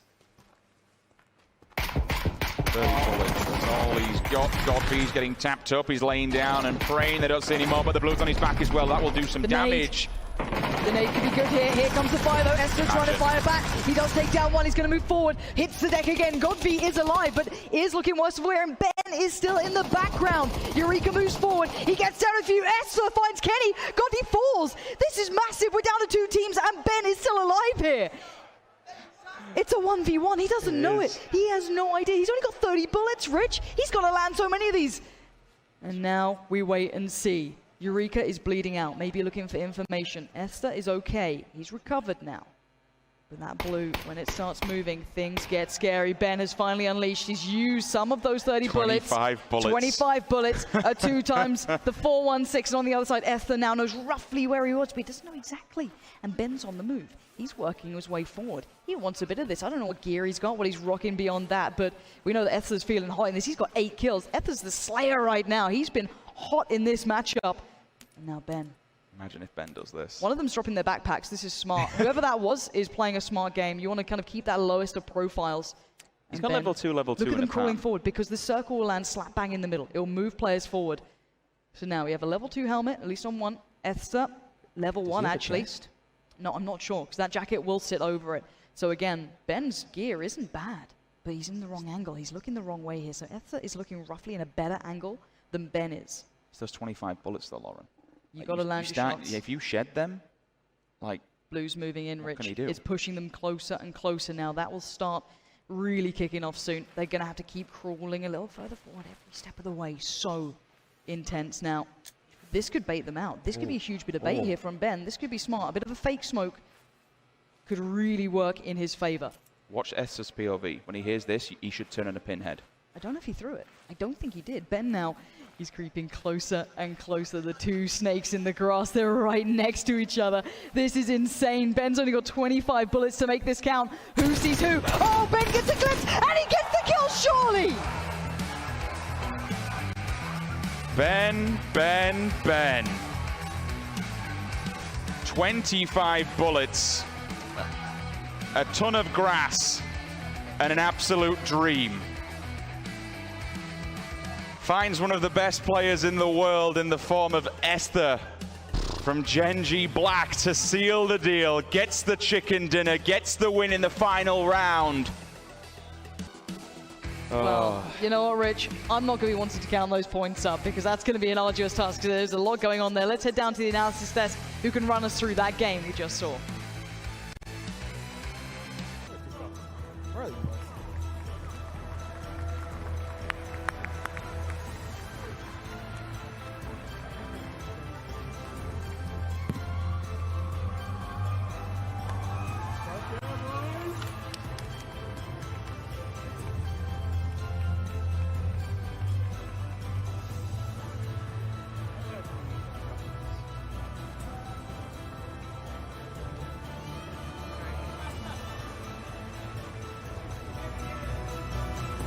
Thank you, Team Fox.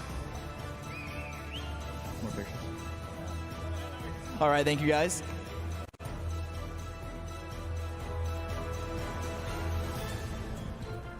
Yeah, let's. Thank you, guys. Thank you. Because I'm going to invite back on stage, second place with, well, these points are wrong. Doesn't matter. Second place is going to be Team Alpha.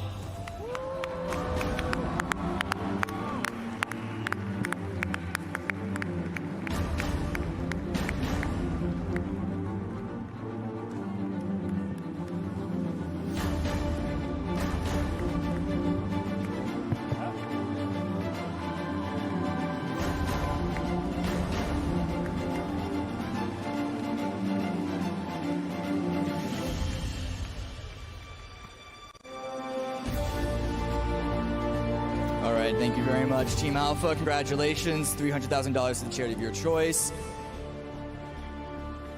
Please leave the stage because we've seen them once, we've seen them twice, we've probably seen them maybe about 4 times, but we love them so much, we're going to bring them back up one more time. It is going to be, once again, Team Papa. Winning $600,000 to the charities of their own choice.